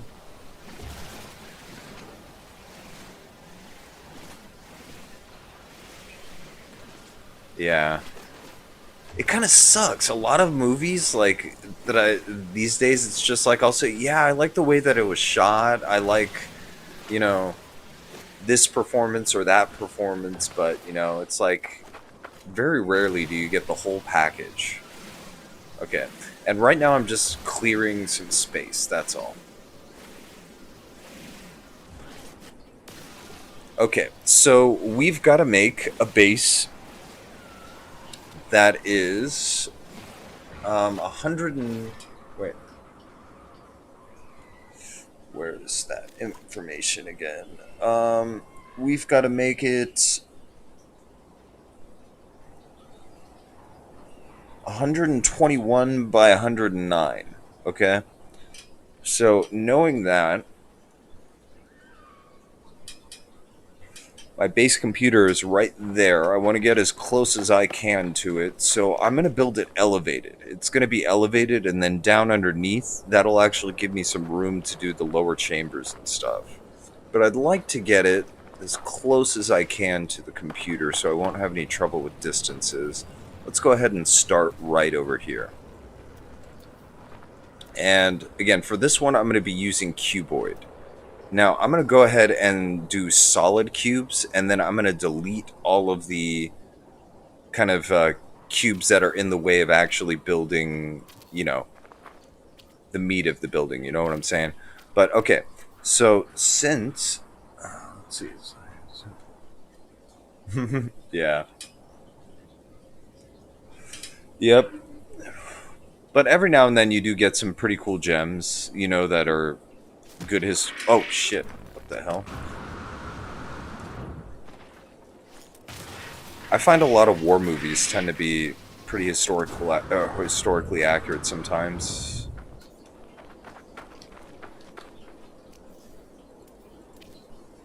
Okay, so what was it? 120 by 109. If we're calculating at 3 per, okay, that would mean that I need 40. Alright, so if I need 40, okay, let's go. 1, 2, 3, 4, 5, 6.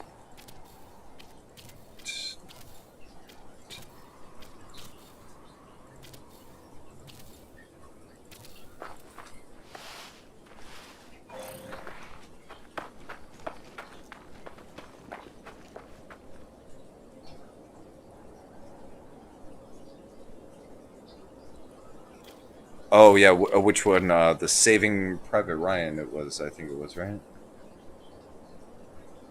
Oh, nice. You know what? I'm probably gonna have it at a higher elevation. Now that I think about it, but I can actually do this to make it a little bit easier on myself. I'll start with the second level like that, but then I'll delete these.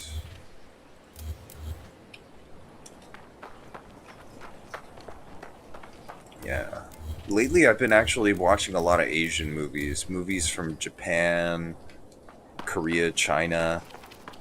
It's refreshing to see movies from other countries. They take the movies in different directions than what you would usually get from watching like native movies.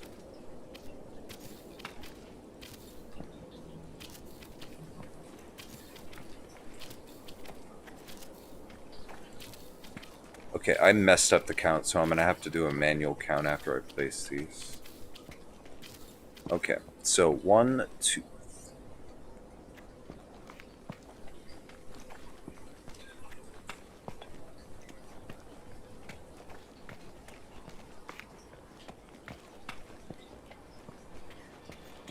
$19.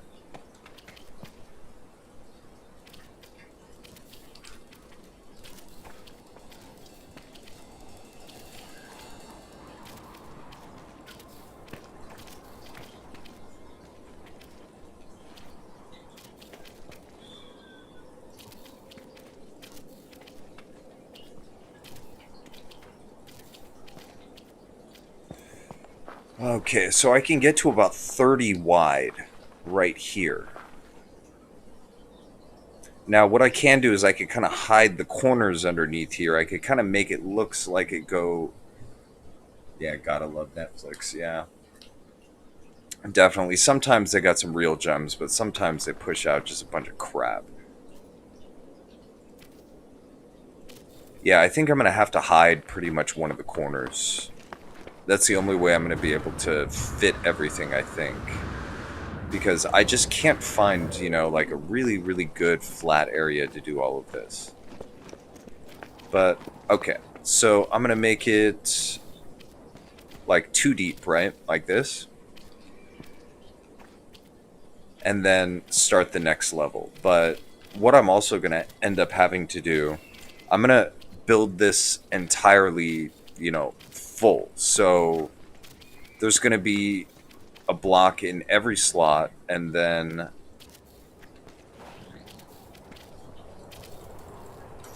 that way I can just kind of carve out as I go along.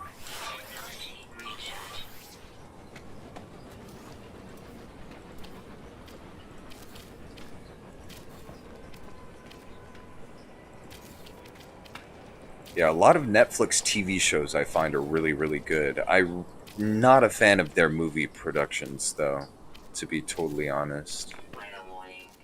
Incoming storm.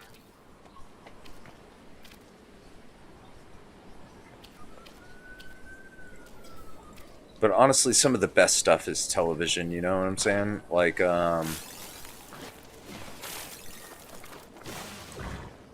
you can do a lot more in television. You have a lot longer, you know, you have a lot more time to build up a story, and flush out characters.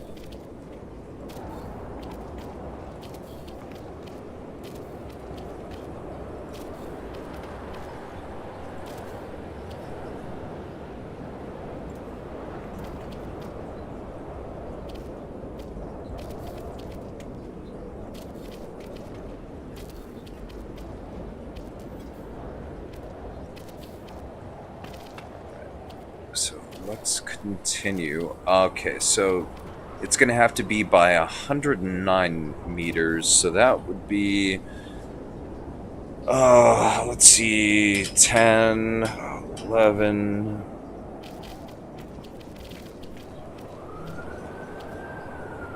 30,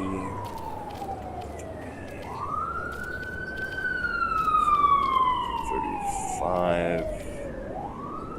So just about 36.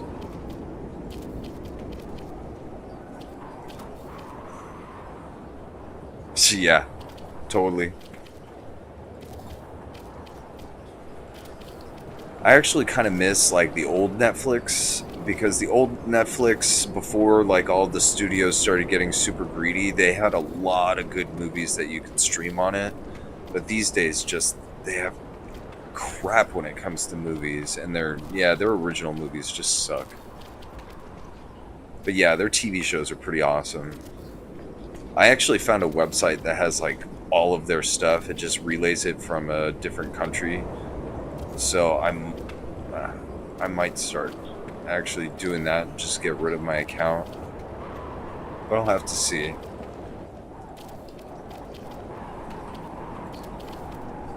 That's one thing I really miss about the old days of the internet. The old days of the internet, you could get anything that you wanted.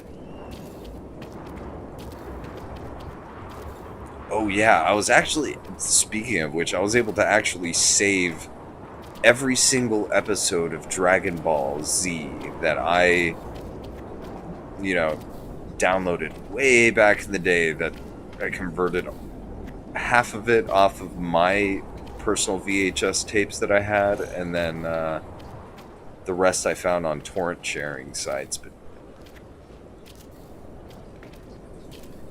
damn, I remember it used to be so easy to get torrents for like anything. And then all of a sudden I started getting notifications that my IP address was logged for downloading something, so I stopped.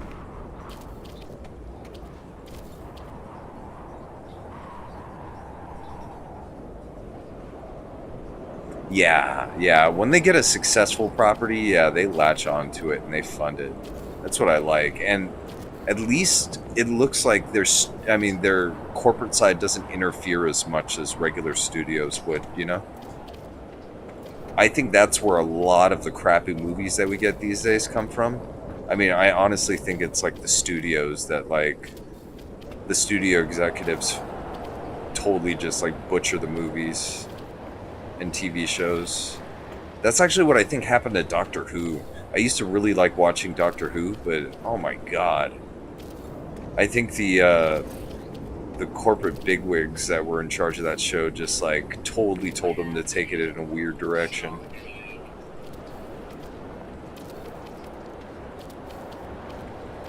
Same with Star Trek, actually. It sucks. I don't know, a weird thing happened where, like, all of a sudden, like, I don't know, like, mainstream culture kind of, like, took over what used to be, like, strictly geek realm stuff, you know? And now it's like, I don't know, it's so weird. Like, the stuff that always used to be, like, super dorky and, like, out of the norm is now co-opted by the weirdest groups of people.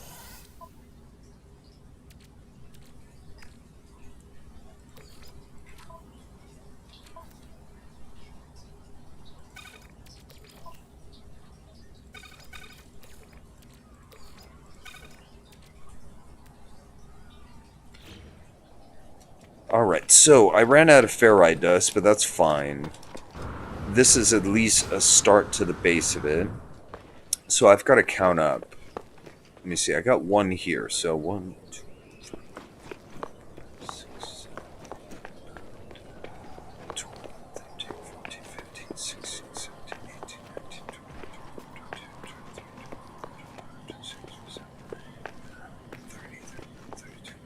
20, 33. Okay, so it goes 34 wide, but figure I need it to reach like 40. Yeah, I know. Fuck. I mean, I don't know if it's just me or not, but geez, I mean, like, that show is so stupid, and yet people like it for some reason.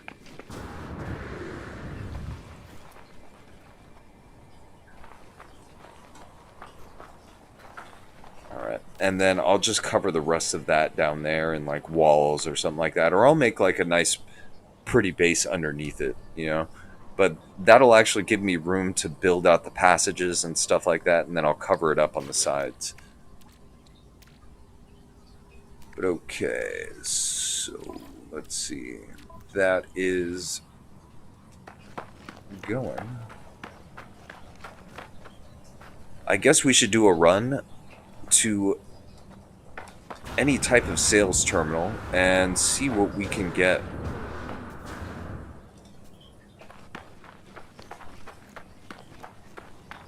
Oh, for sure. No worries. Alright, so at least we'll get the base done today. That's pretty damn good. But this is going to be the Step Pyramid of Djoser, which has a very intricate interior design, so I am looking forward to that. Oh yeah, but, you know, again, remind you guys, if you guys want me to test out anything or check out anything in particular, just let me know. And if I already know the answer to any questions, I will go ahead and oblige, but then if not, I do not mind finding out for you, so.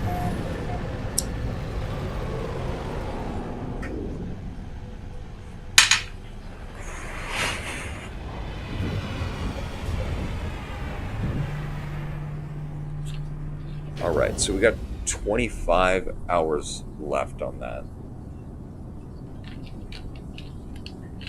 I do like how it spaces these things out so you don't, like, rush through it and can't do it, like, immediately. It makes you kind of work for it. I do like that.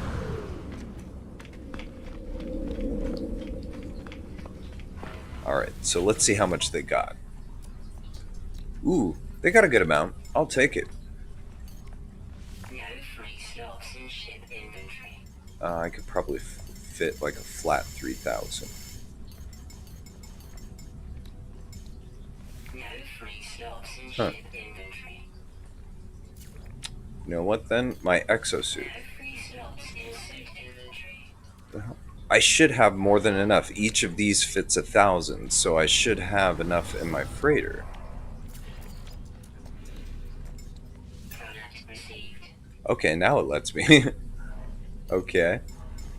I guess that works. Alright. So I needed phosphorus, but they don't have any. I will buy, actually, batteries.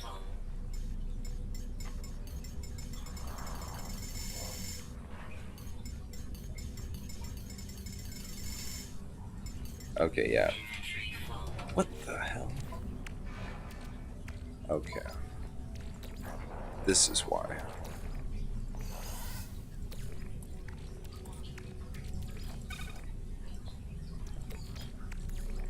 Technology recharge. Alrighty. I've still got to take care of actually this stuff, but I can wait. It's no big deal. But I do need batteries for my hazardous protection system. Product received. Alright. Boom. Alright, we're good. We can go back.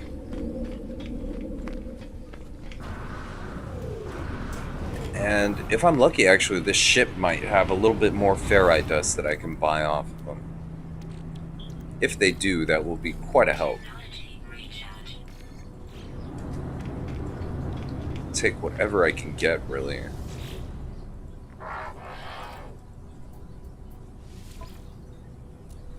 Yes, they do. They have a lot. Okay.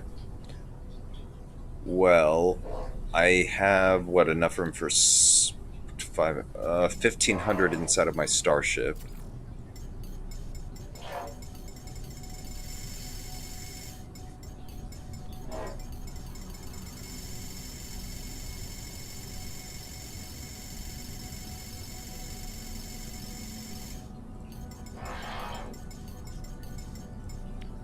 Product received. Alright, and exosuit, I should have enough for like another 500.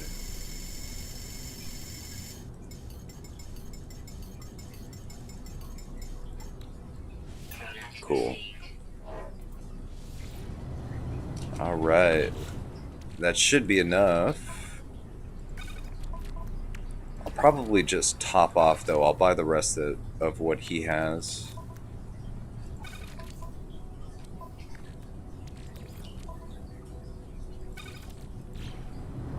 Yeah. I think that would be the prudent thing to do.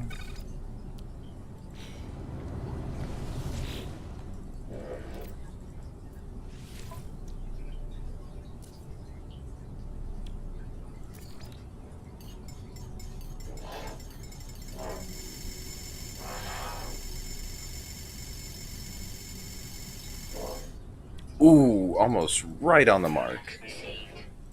Alright, and I'll see if actually I have enough room for this. Product Nice. Cool. Almost, almost. So I just stocked up on as much ferrite dust as I can carry, so that should be enough for our purposes.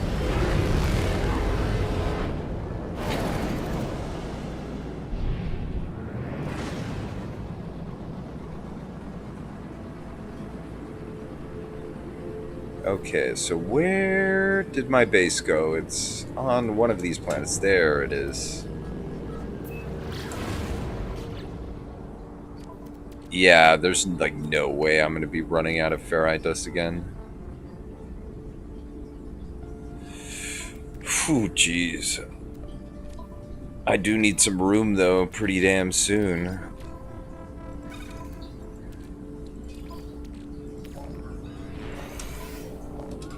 hostile scan detected. Oh, Warning. Threat detected. let me just get into the atmosphere real quick.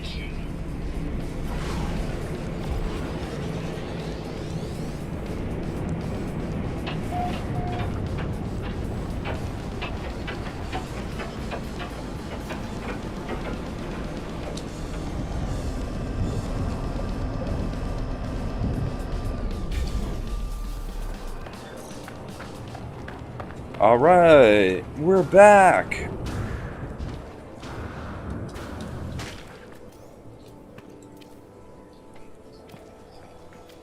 Damn, so solid cubes. This is the first time I've ever built a structure almost solely out of solid cubes.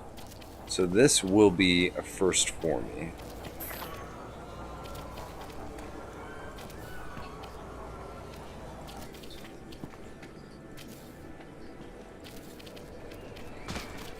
Weather warning.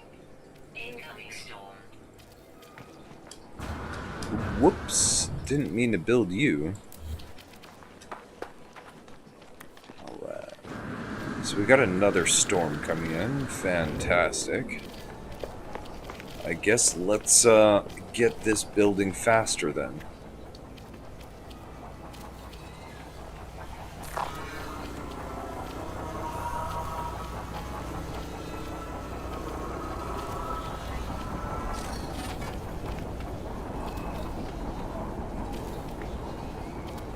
Okay, let me do a count really quick. 2, 6, 7. Alright.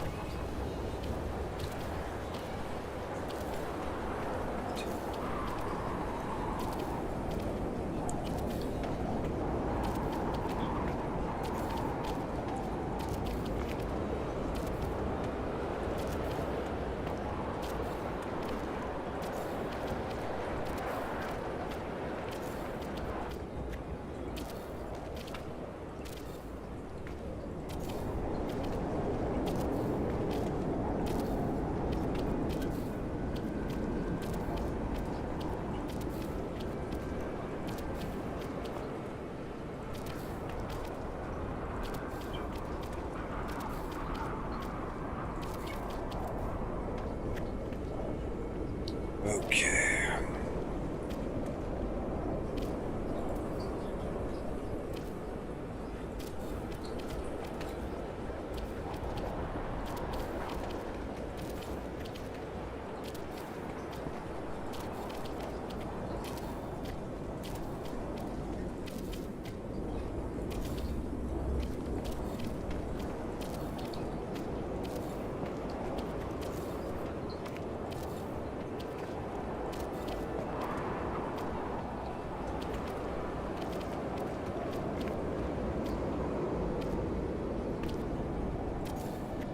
Damn, these solid blocks really do make it hard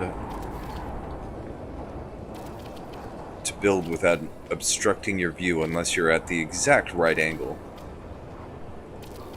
But you know what? I kind of like this. This is better than doing, I think, a bunch of those ceiling tiles and stuff like that.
Alright, hopefully I'll still be able to access those containers. If that's the case, then I will have an automatic source of free stuff, so that's cool.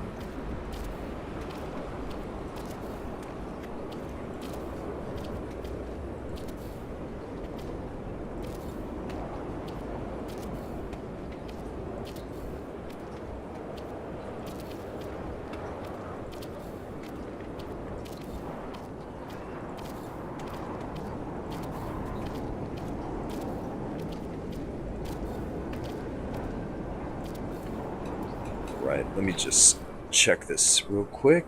Okay.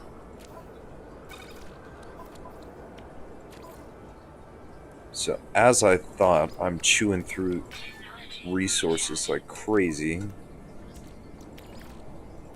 Technology recharge. Okay. Alright, so that's processing. Let's continue. So, yeah, it's better from this angle here.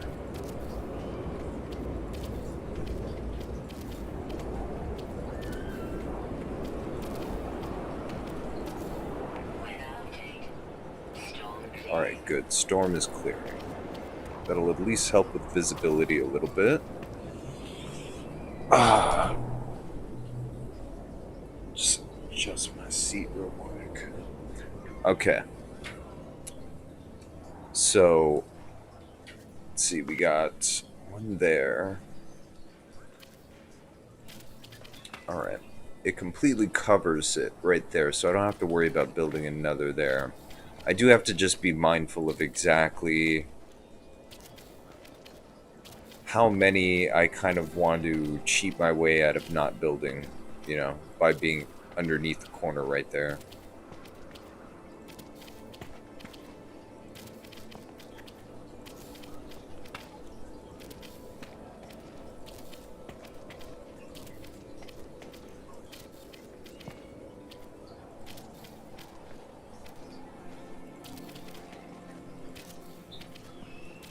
And yeah, I'm definitely going to end up running out of resources again.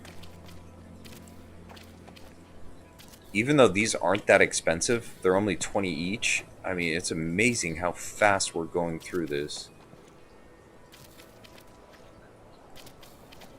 I honestly thought I could at least get maybe 3 rows done off of the first shipment, but I guess I was very wrong on that.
Okay.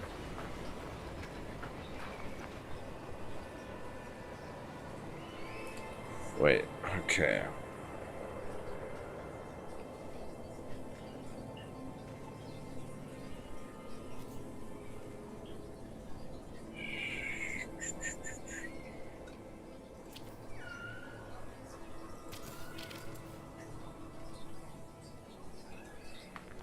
You know what?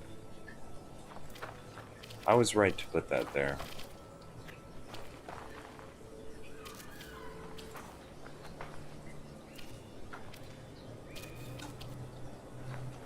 I was correct.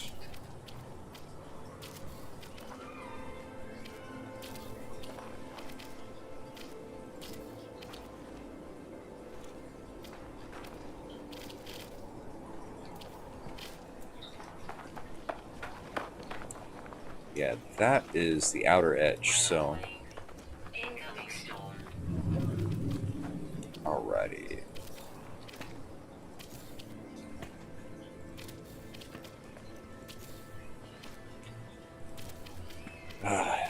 The most tedious part of all of this, but we'll go ahead and, stop our, I guess, initial build of it right as soon as we run out of resources on this run. And then from there, we'll just do a bit of exploring. I guess we'll go back to the Nexus, check out, see if the mission's refreshed, if there's anything interesting we can pick up.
Alright, well, we have a good start going, that's for sure. Let me get rid of this dihydrogen patch so it won't cause us any more problems while we're building.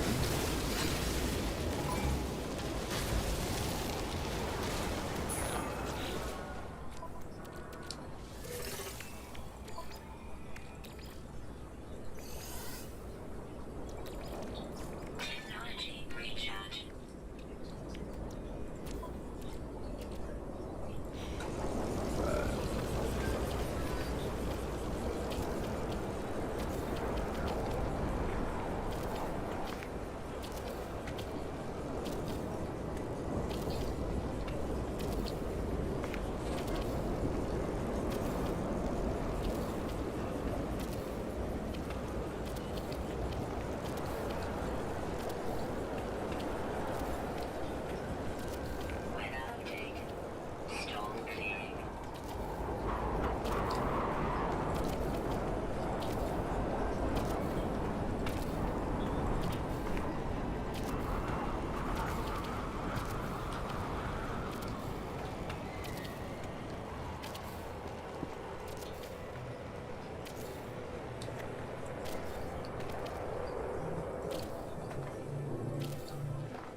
Now, this one I'm actually being a little bit less, I guess, accurate than historically, because historically it was made out of mud brick.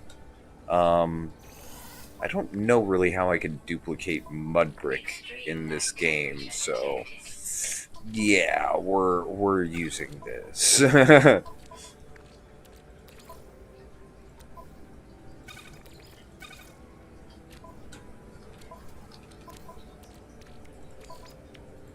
All right, so that was all of that. I guess since I'm full on regular carbon, let's go ahead and concentrate that into condensed carbon. I do have enough for maybe a couple more squares. Okay. So that is pretty much all I can build at the moment with the current supplies I have. But hey, that's actually not that bad. We got a good spread going here. I could actually move it a little bit closer inwards over here. And then all I'd have to do is just compensate. Which shouldn't be too hard.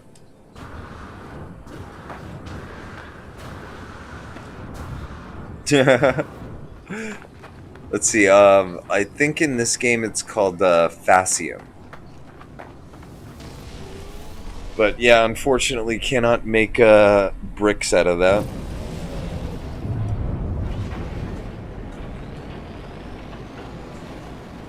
Well now, let's go ahead and get the Nexus over here. And let's see what kind of missions they got for us. If they got something interesting, I'll do it. If not, we'll just explore.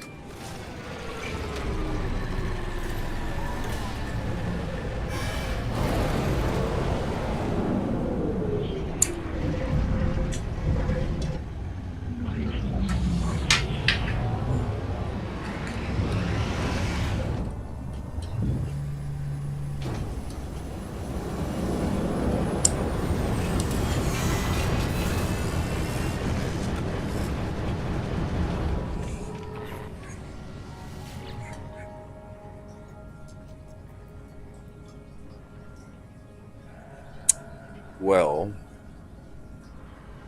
I mean, there's no supplies that I want. There's none of this I want, really. The factory override unit, maybe. I mean, the only thing enticing, really, is the nanites for this, but then life support gel, I mean, not exactly worth it. I'm going to just see real quick if anybody's initializing a mission, and then if they initialize one, maybe I'll join it.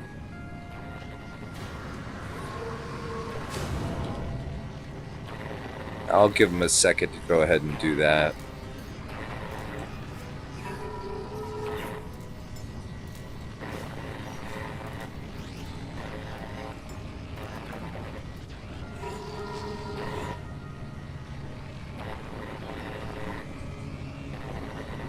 Okay, so that fool didn't want to do anything. Wow, really?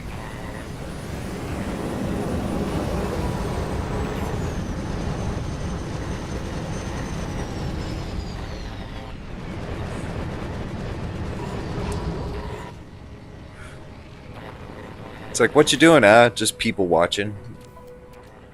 Yeah, people watching in a video game.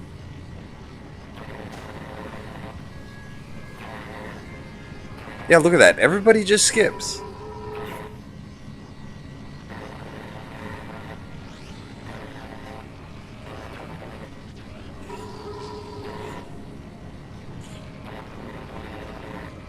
Okay, so we got two. Nope. And how about you?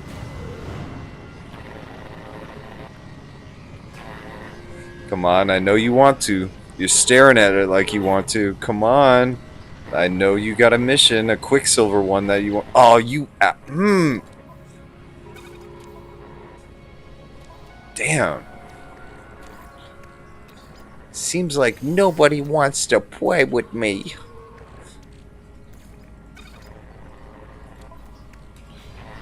Well then, if that's the case, you know what? This one is better. Right here. Nanites living glass, and killing monstrosities.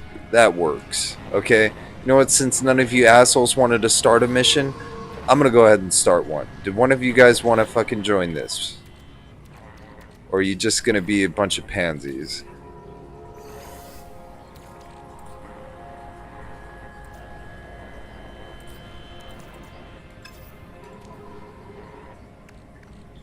It's like, I'm right here, homie. Come on. Come on.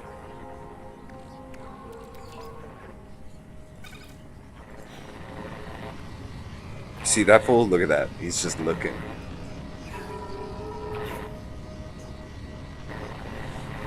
He's staring. He's just like, fuck. I want to do it, but, my vaggie lips are too scared. You know what? That's fine. Since all y'all don't want to do some fucking missions, I'm gonna go ahead and do them without you. Peace out. You know what? All you guys got fucking nasty ass fucking ships anyways. Mine's better than yours. It's too good to be doing missions next to you guys.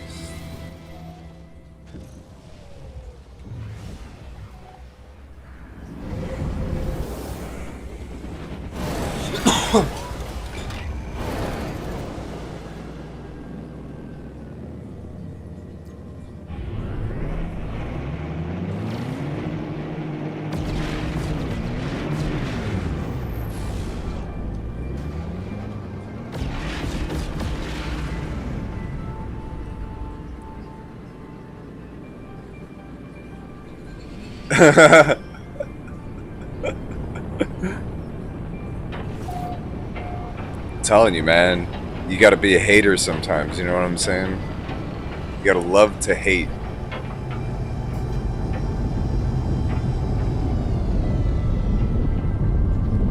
Sometimes hating is an art form, you know what I'm saying?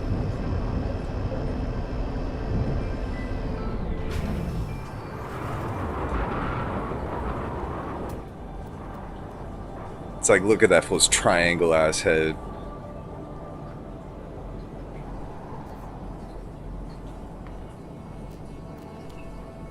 Head looks like a building block in one of my damn settlements.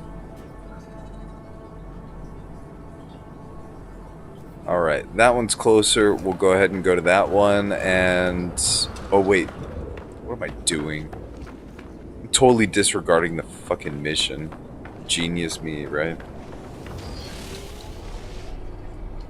I just hate storms, honestly. I don't know why now every single time I do anything, if I land on a planet, there's always a storm going on. Did I like land on top of like the entrance? Yeah, I did. Okay. So of course, loot this first so you don't miss out on it.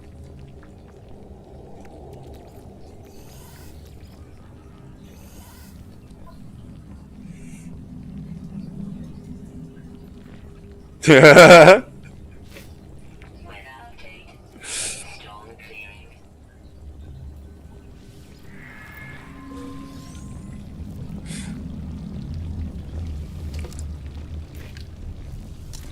Sometimes you just gotta let that hate out, you know? You can't just leave it bottled up. You know, if you leave it bottled up, that's how you become psychotic, you know what I'm saying? You just gotta let it flow sometimes. It's okay, everybody hates on somebody. If you just pick a random person, somebody you don't even know, just boom, just let it out. Let that hate out. You just become a better person in the end.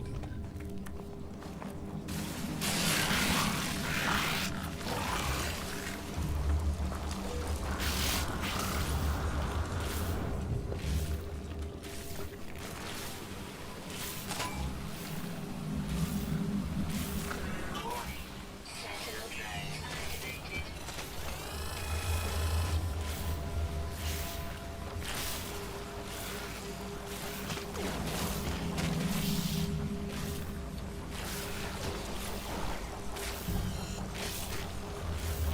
Okay, I'm gonna leave actually one cluster of eggs untouched here because I ran into the unfortunate event of a couple planets and not really having a lot of abandoned structures, so it ended up taking me back to a place I had already been. And unfortunately, I looted all the eggs, so I ended up, like, actually flying over the planet, just waiting for a procedural gen to pop up. And that can be just super annoying. So I'm going to loot pretty much all of them, except for one clutch.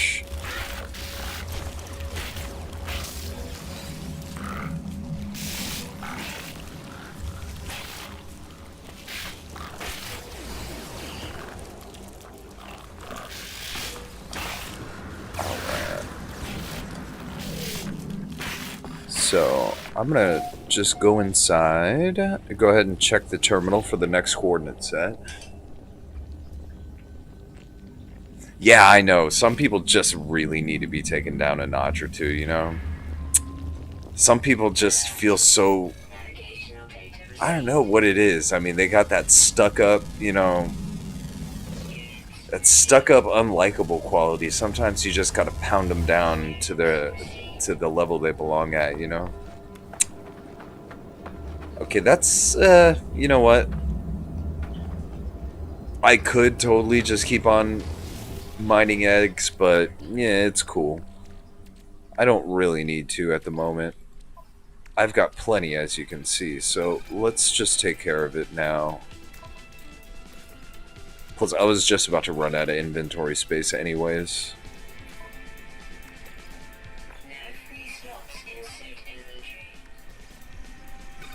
I've got to do something about this inventory, though. It's getting pretty clogged up.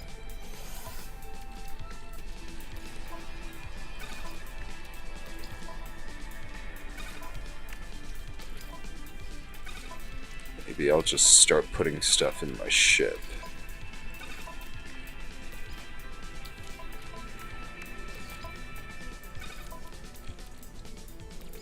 Alright. That'll work.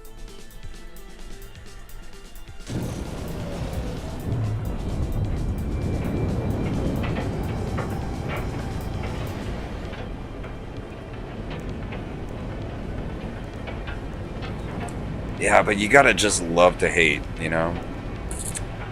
Take it out on a good meme, you know? Anything. It's just good to get it out of your system.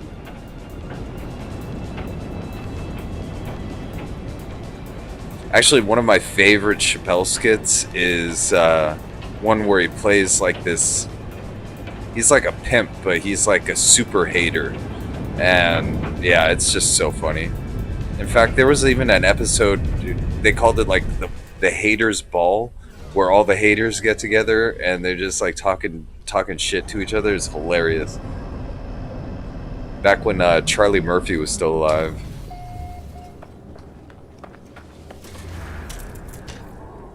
Ooh, yes, it looks like I could pick up some tetracobalt over there too.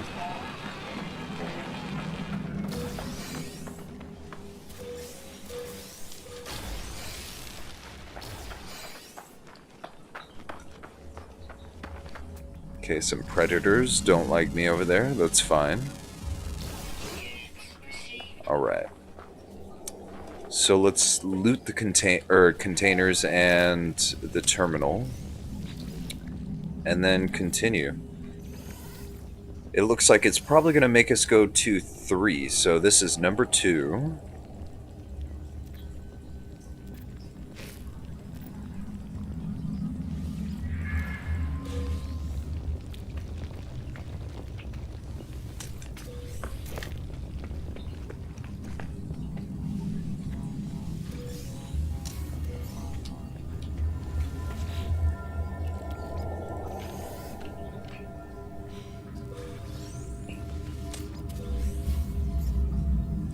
Oh yes, I almost forgot. When you let that hate out, make sure it's in a non-violent manner. You should only hate using words.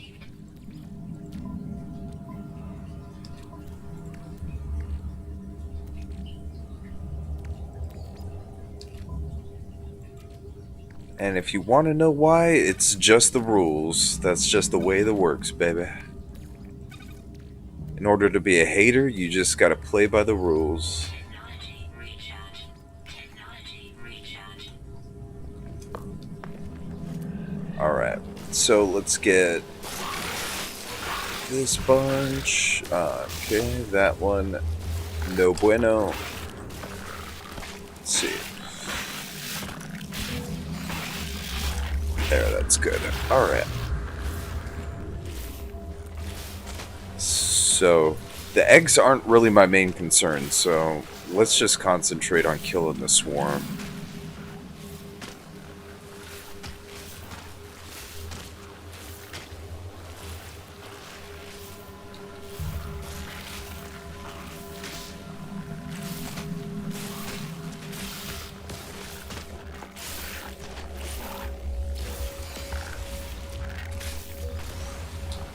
And that's actually to extend the swarm duration. If you bust an egg open in the middle, then it resets their timing, so they won't subside. Okay, so we got 8. We're almost there.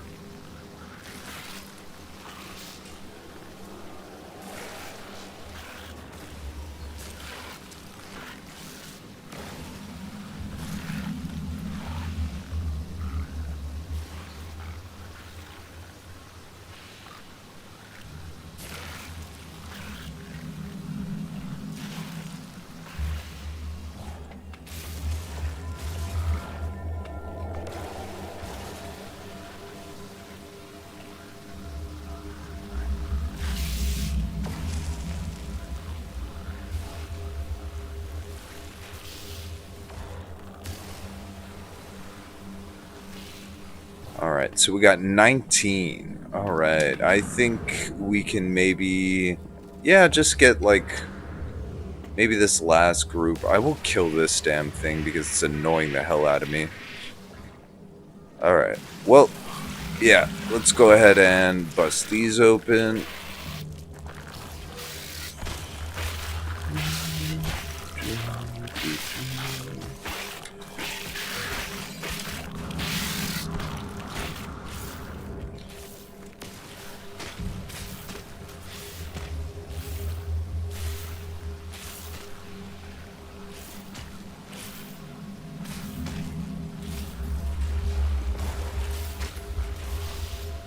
Alright, cool.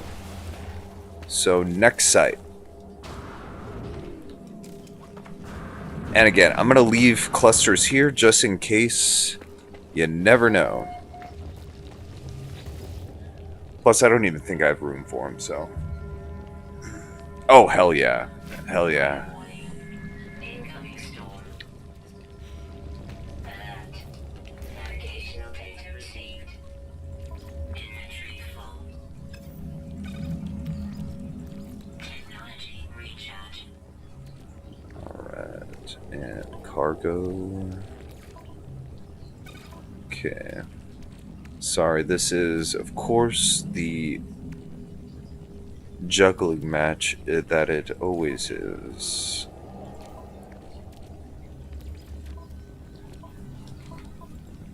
You know what? I'll put these back here.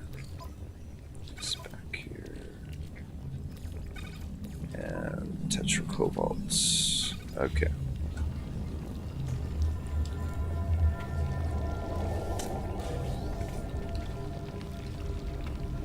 Okay, so follow the marked coordinates. Let's get out of here.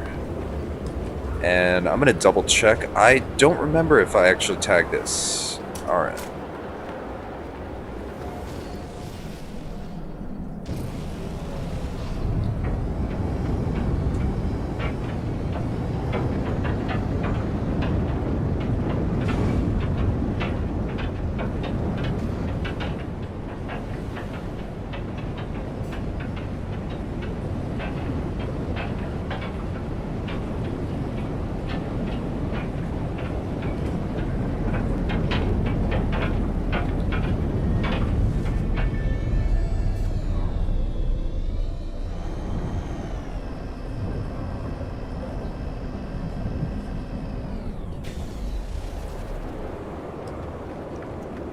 Alright, this should be the last one.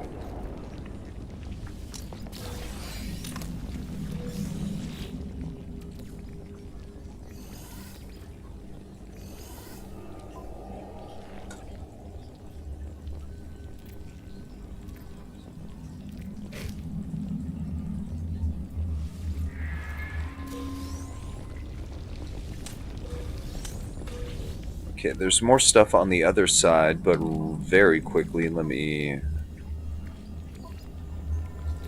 handle this. Okay, so that's going. Let me.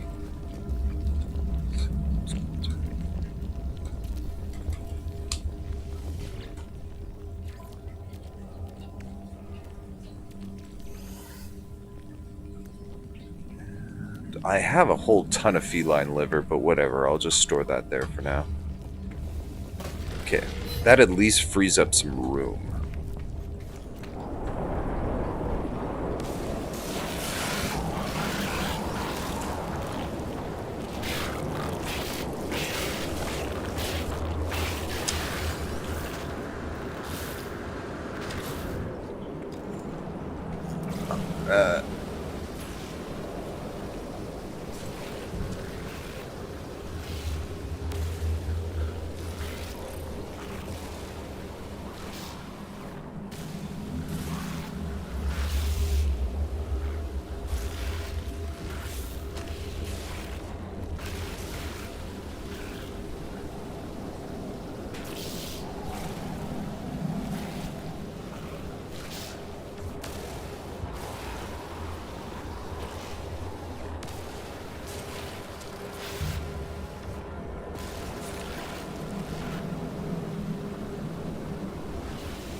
Alright, so that's 14. Let's continue.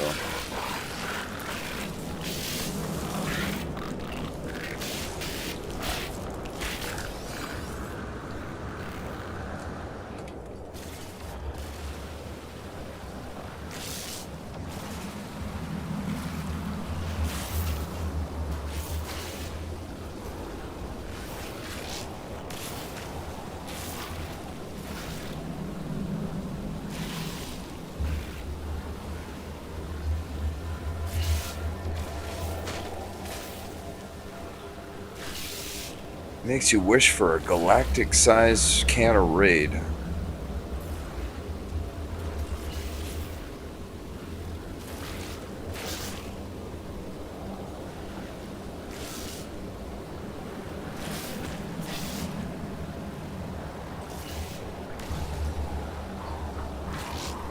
Okay, what, 4 more?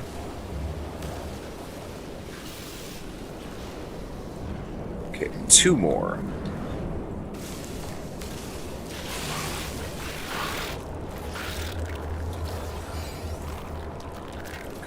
There it is.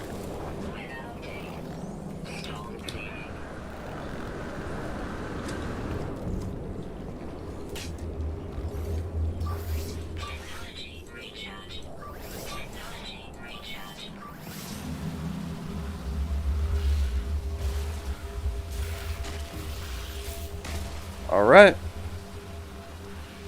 That's all she wrote.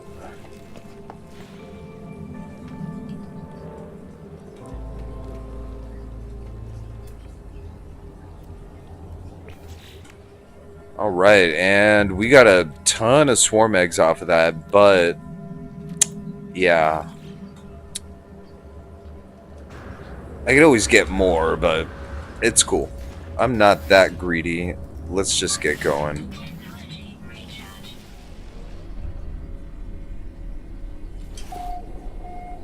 Yeah, where's Monsanto when you need him?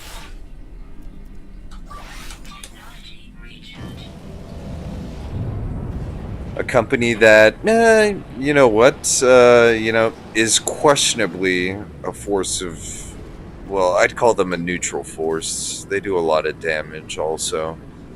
And if you're a farmer, I mean, Monsanto just treats you like garbage. Like, I've heard of cases where they even sue farmers for their crops, like, accidentally cross-pollinating with their genetically engineered crops, like, just through wind and insects and stuff like that. And farmers actually getting sued for, like, harvesting that, using their seed, or using the seed that comes off of it. It's all kinds of crazy-ass agricultural patent law. But, yeah, apparently they, like, treat people like garbage. One of the reasons why they're like one of the most hated like multinational companies in the world.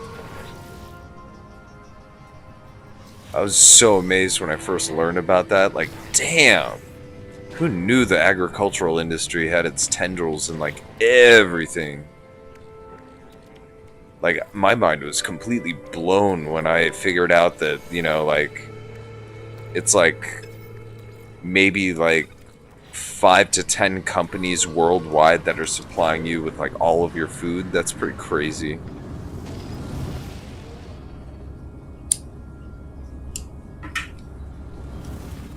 Okay. So we saved. Let me see if it's a shuffle. No. Okay. So 5 acid, a mineral compressor, heat capacitors. You know what? All of these are very useful items. This is an expensive one, but this is going to take me forever. So we'll just stick with something that's easy, like taming wild creatures. Yeah.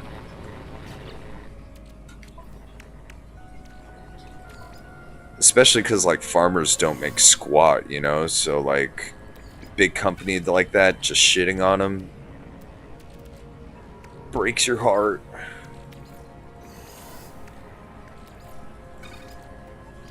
I don't know. I guess you'd say that I'm kind of anti-corporatist. I think corporations just have way too much power these days. But then again, I mean, I don't want to start talking like some type of conspiracy theorist or something. Alright. Well, let's go ahead and start it because, yeah, ain't nobody want to join up with it.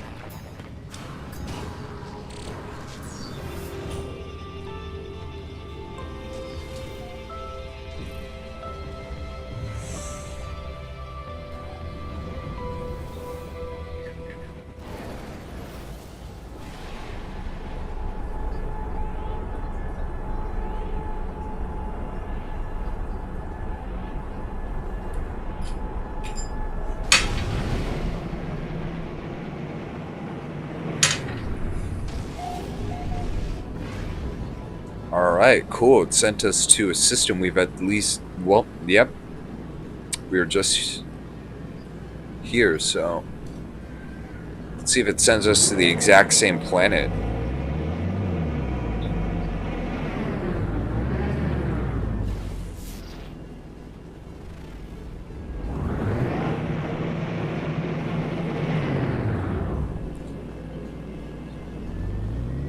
Yeah, it keeps sending me here. Oh well.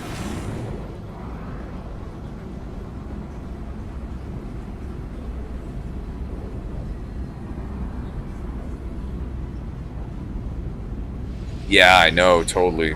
I absolutely, wholeheartedly agree with that.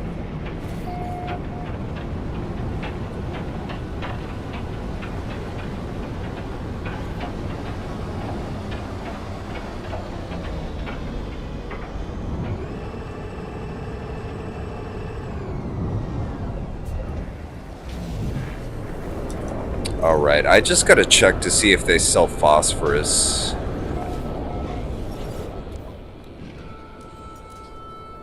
Wow, nobody is selling phosphorus. That is freaking crazy. Well, I'll pick up whatever the hell I can.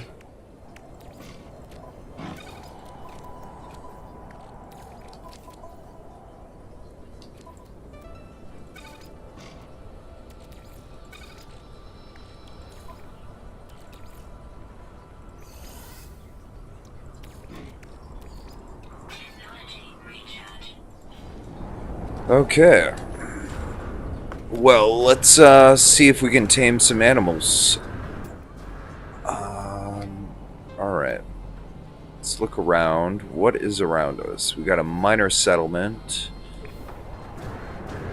No animals, though.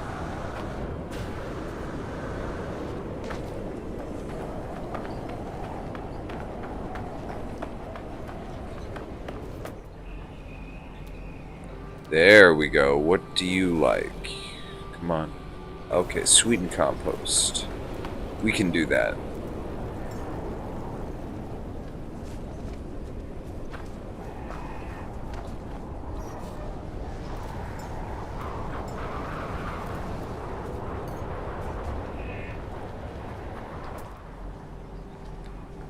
Alright, so that should be the majority of everything I need, right?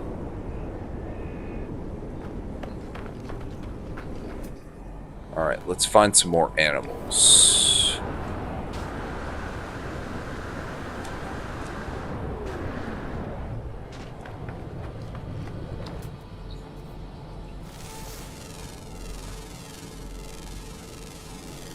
Units received.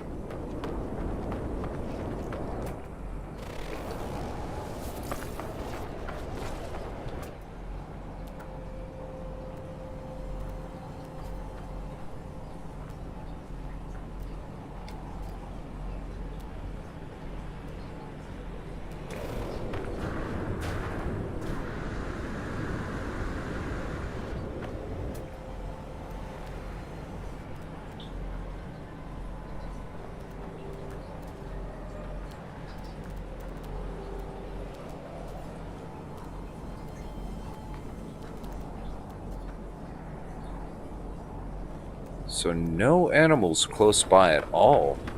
Except for that one patch of animals that we already tamed. Alright.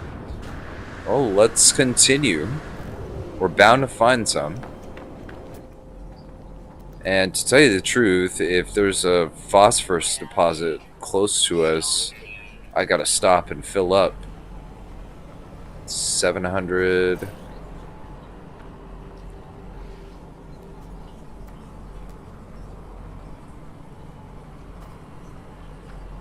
900... Extreme temperature detected.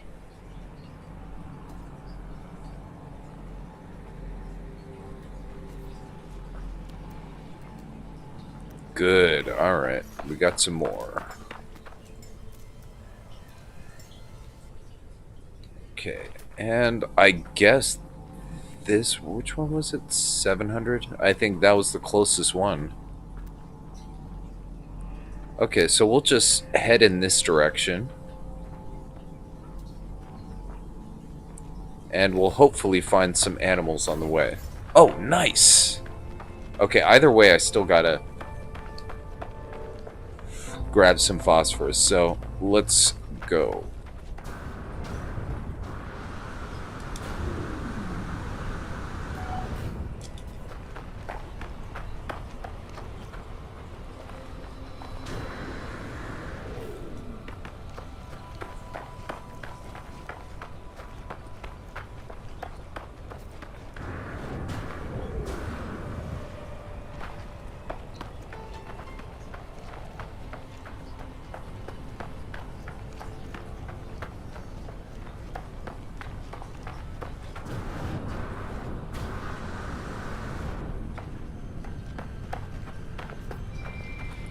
Like, this would have been perfect. Like, this right here, but this is a scorched world, not a desert world. But nice and flat, that would have been perfect.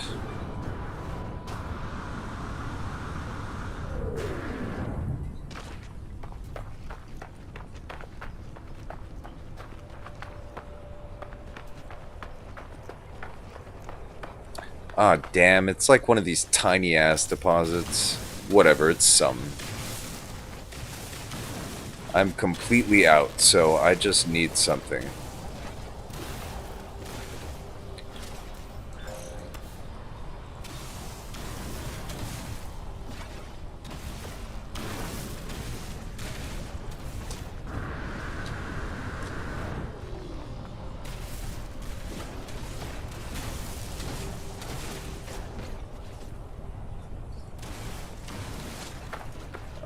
That looks like it. Ah. Alright. So that's all of it. Cool.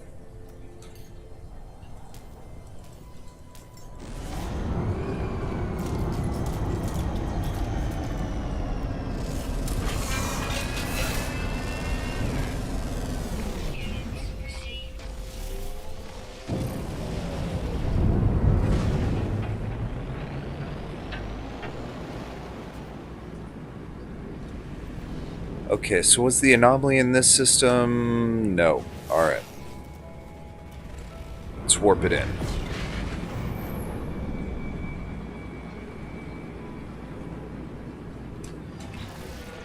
Alright, and as we're going along, I can finally put this back where it's supposed to be.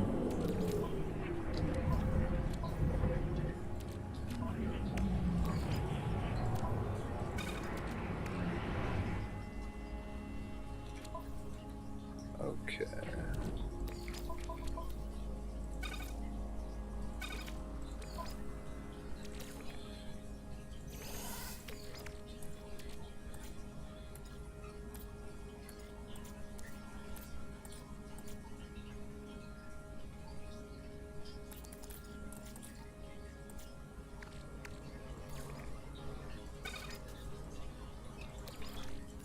Technology recharge.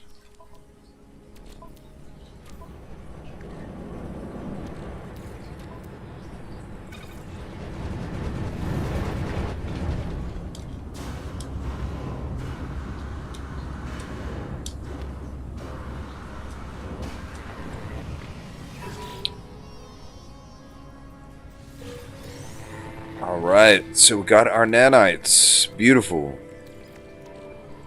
Technology recharge. Technology recharge. Alright, and we got 5 heat capacitors for that. Very nice. Very nice indeed. Alright, so we can get some freighter fuel, actually. That's pretty useful. But no nanites, everything is units, so I'm good. I'm good on that.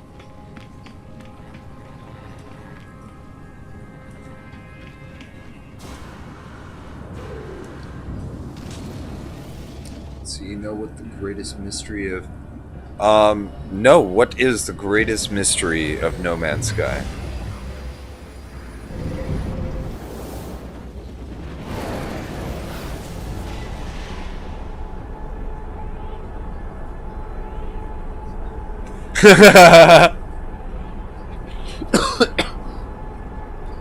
I noticed that as well. It definitely is not. I was actually leaning towards South African myself.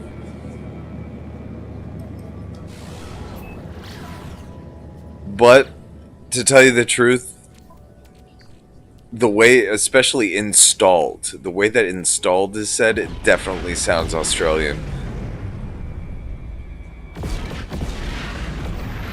Okay, so let's go back, I guess, to base real quick.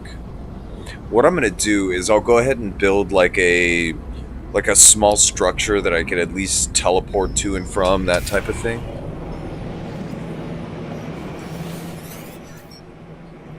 Okay, lost their blank. Okay.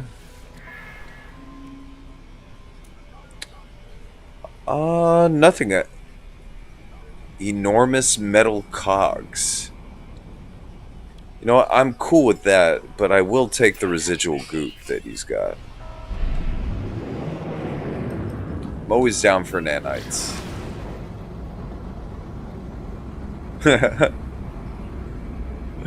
Yeah.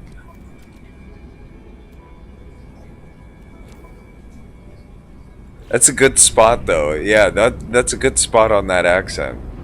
Definitely for me, I was hung in between South African and Australian, but yeah, now that you say that, I totally agree. Australian.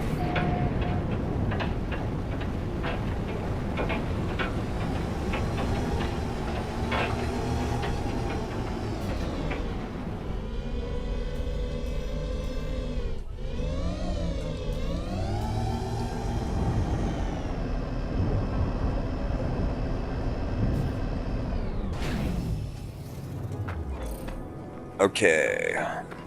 So, not bad so far. I'm guessing, though, we're going to have to build outwards that way and further inwards this way. So, I've just got to get the base properly calculated and everything like that. It may be more advantageous to switch spots, but I really do hate starting something and then completely disassembling it. It does annoy the shit out of me. But so far, so good. What do we got? 1, 2, 3, 4, 5, 6, 7, 8, 9, 10, 11, 12, 13, 14, 15. We've got 16 rows. Not bad so far. Not bad. Okay. So we'll just go with your basic large, I guess, cylindrical house. Go ahead and get a hollow door put in. No reason to waste this ferrite dust, so let's go ahead and mine it, and we'll carve out inside.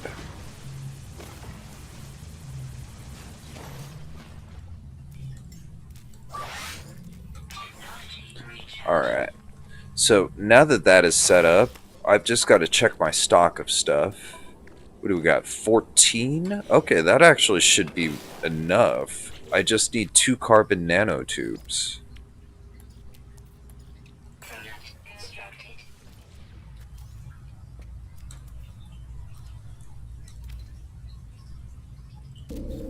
Nice. Okay, and then landing pad. Ah, I used up all my ion batteries.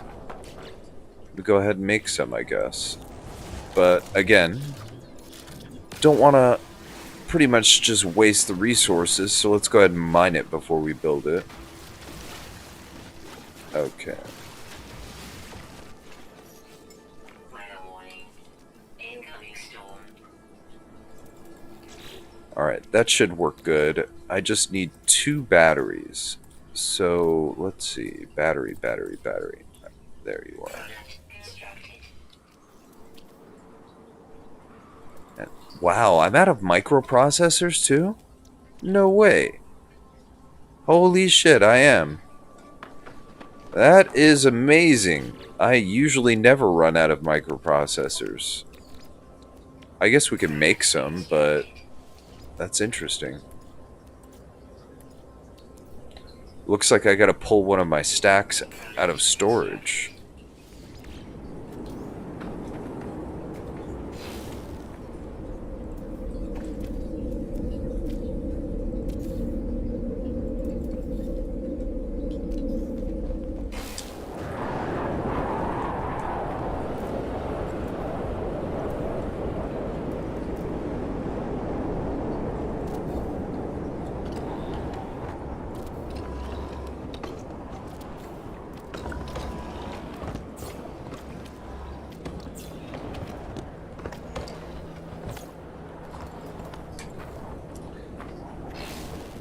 Okay, what does that leave me with?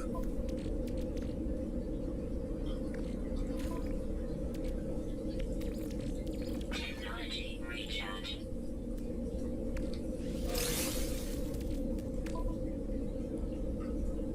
Alright, so I have 7 metal plates left. Let's go ahead and buy up some batteries. Product received. Oh, yes, they actually have a good amount of ferrite dust for sale, too. That's great. And I guess for microprocessors, since I got a lot in storage, I'm just going to buy what I need. Product received. And same goes for metal plates. Product received.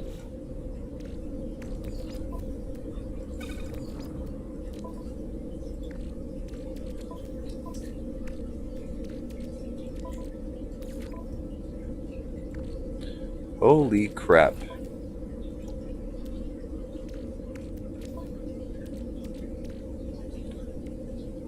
Oh.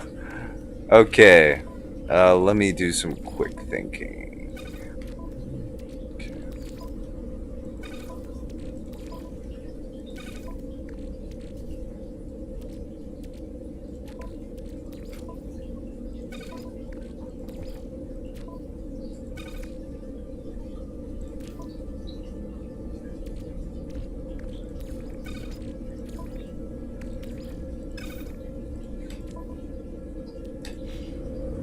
Alright. So that frees up space. Good. Alright. So let's check stock of stuff. I've got 7 metal plates, which doesn't make sense. There we go. There you are. And microprocessors. Got to make sure to leave a stack open for this too. I'll probably end up just putting this liquid sun.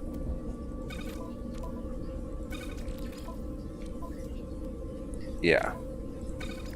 So I'm going to put the liquid sun into storage. I think that would probably be the smartest thing to do. Alright, so since I'm running off of solar panels, wait, first and foremost, let's get the landing pad built.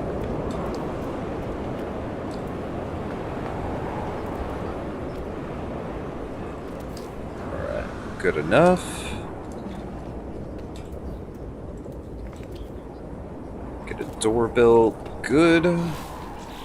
Alright, now we just need batteries. Let's see, I think 3 should do it.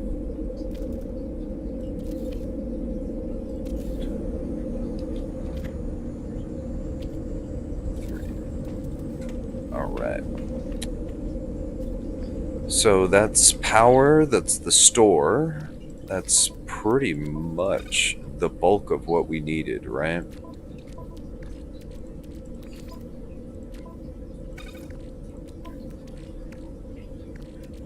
Okay, so that's still processing. And how am I doing on silver? I've got a full complement and I've got more. Okay. Well, I don't have enough supplies to really, you know, get going, really, so let me set up the rest of this stuff.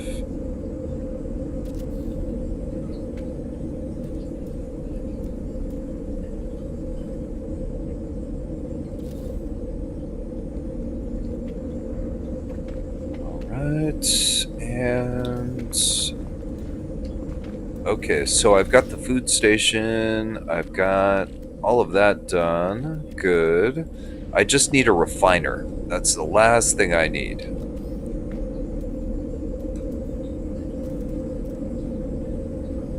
And I could put like a healing station and stuff like that, but I don't really need it for here. Okay, so refiner is in.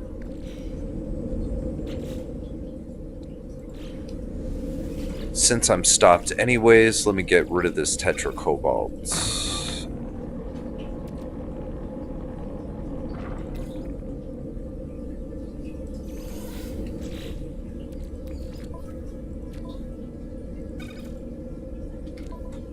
Alright, and I'm running low on regular cobalt, but I believe I have a mine for that, so I'm not too worried.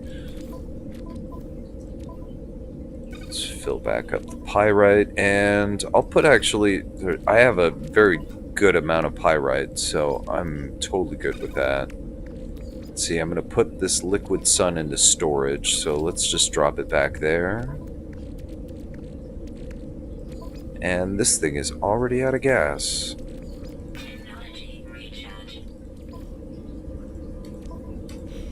Okay. Alright, cool. Let me save. Alright. So, I think actually that's a good amount of progress for today. We were able to get a good amount of Quicksilver on this character. Now I have 1050. So I could go for another... I could keep saving up and go for another egg. Or we could finish kind of the aesthetic of this character, maybe get a mask or something. I am curious about that, like, pet that you could buy for your base. I think that's pretty cool. But yeah, I think that's good for this character for today. And the next time we come back, it'll be with pretty much a shipment of ferrite dust, so we could go ahead and continue this. I will actually probably come back on in maybe about an hour or two. I'm going to take a little dinner break, and then from there, I figure we could play some missions on my Get character. But yeah, That would be it for now. I'll see you guys on the next one. Yeah, but thanks for tuning in. Appreciate it as always. And again, if you want me to test out anything in particular, or if you want me to, you know, do something in particular, just let me know, and I'll go ahead and try it out. And if you have any questions or anything, go ahead and let me know. I'll answer them to the best of my ability. But yeah, see you later. Thank you very much.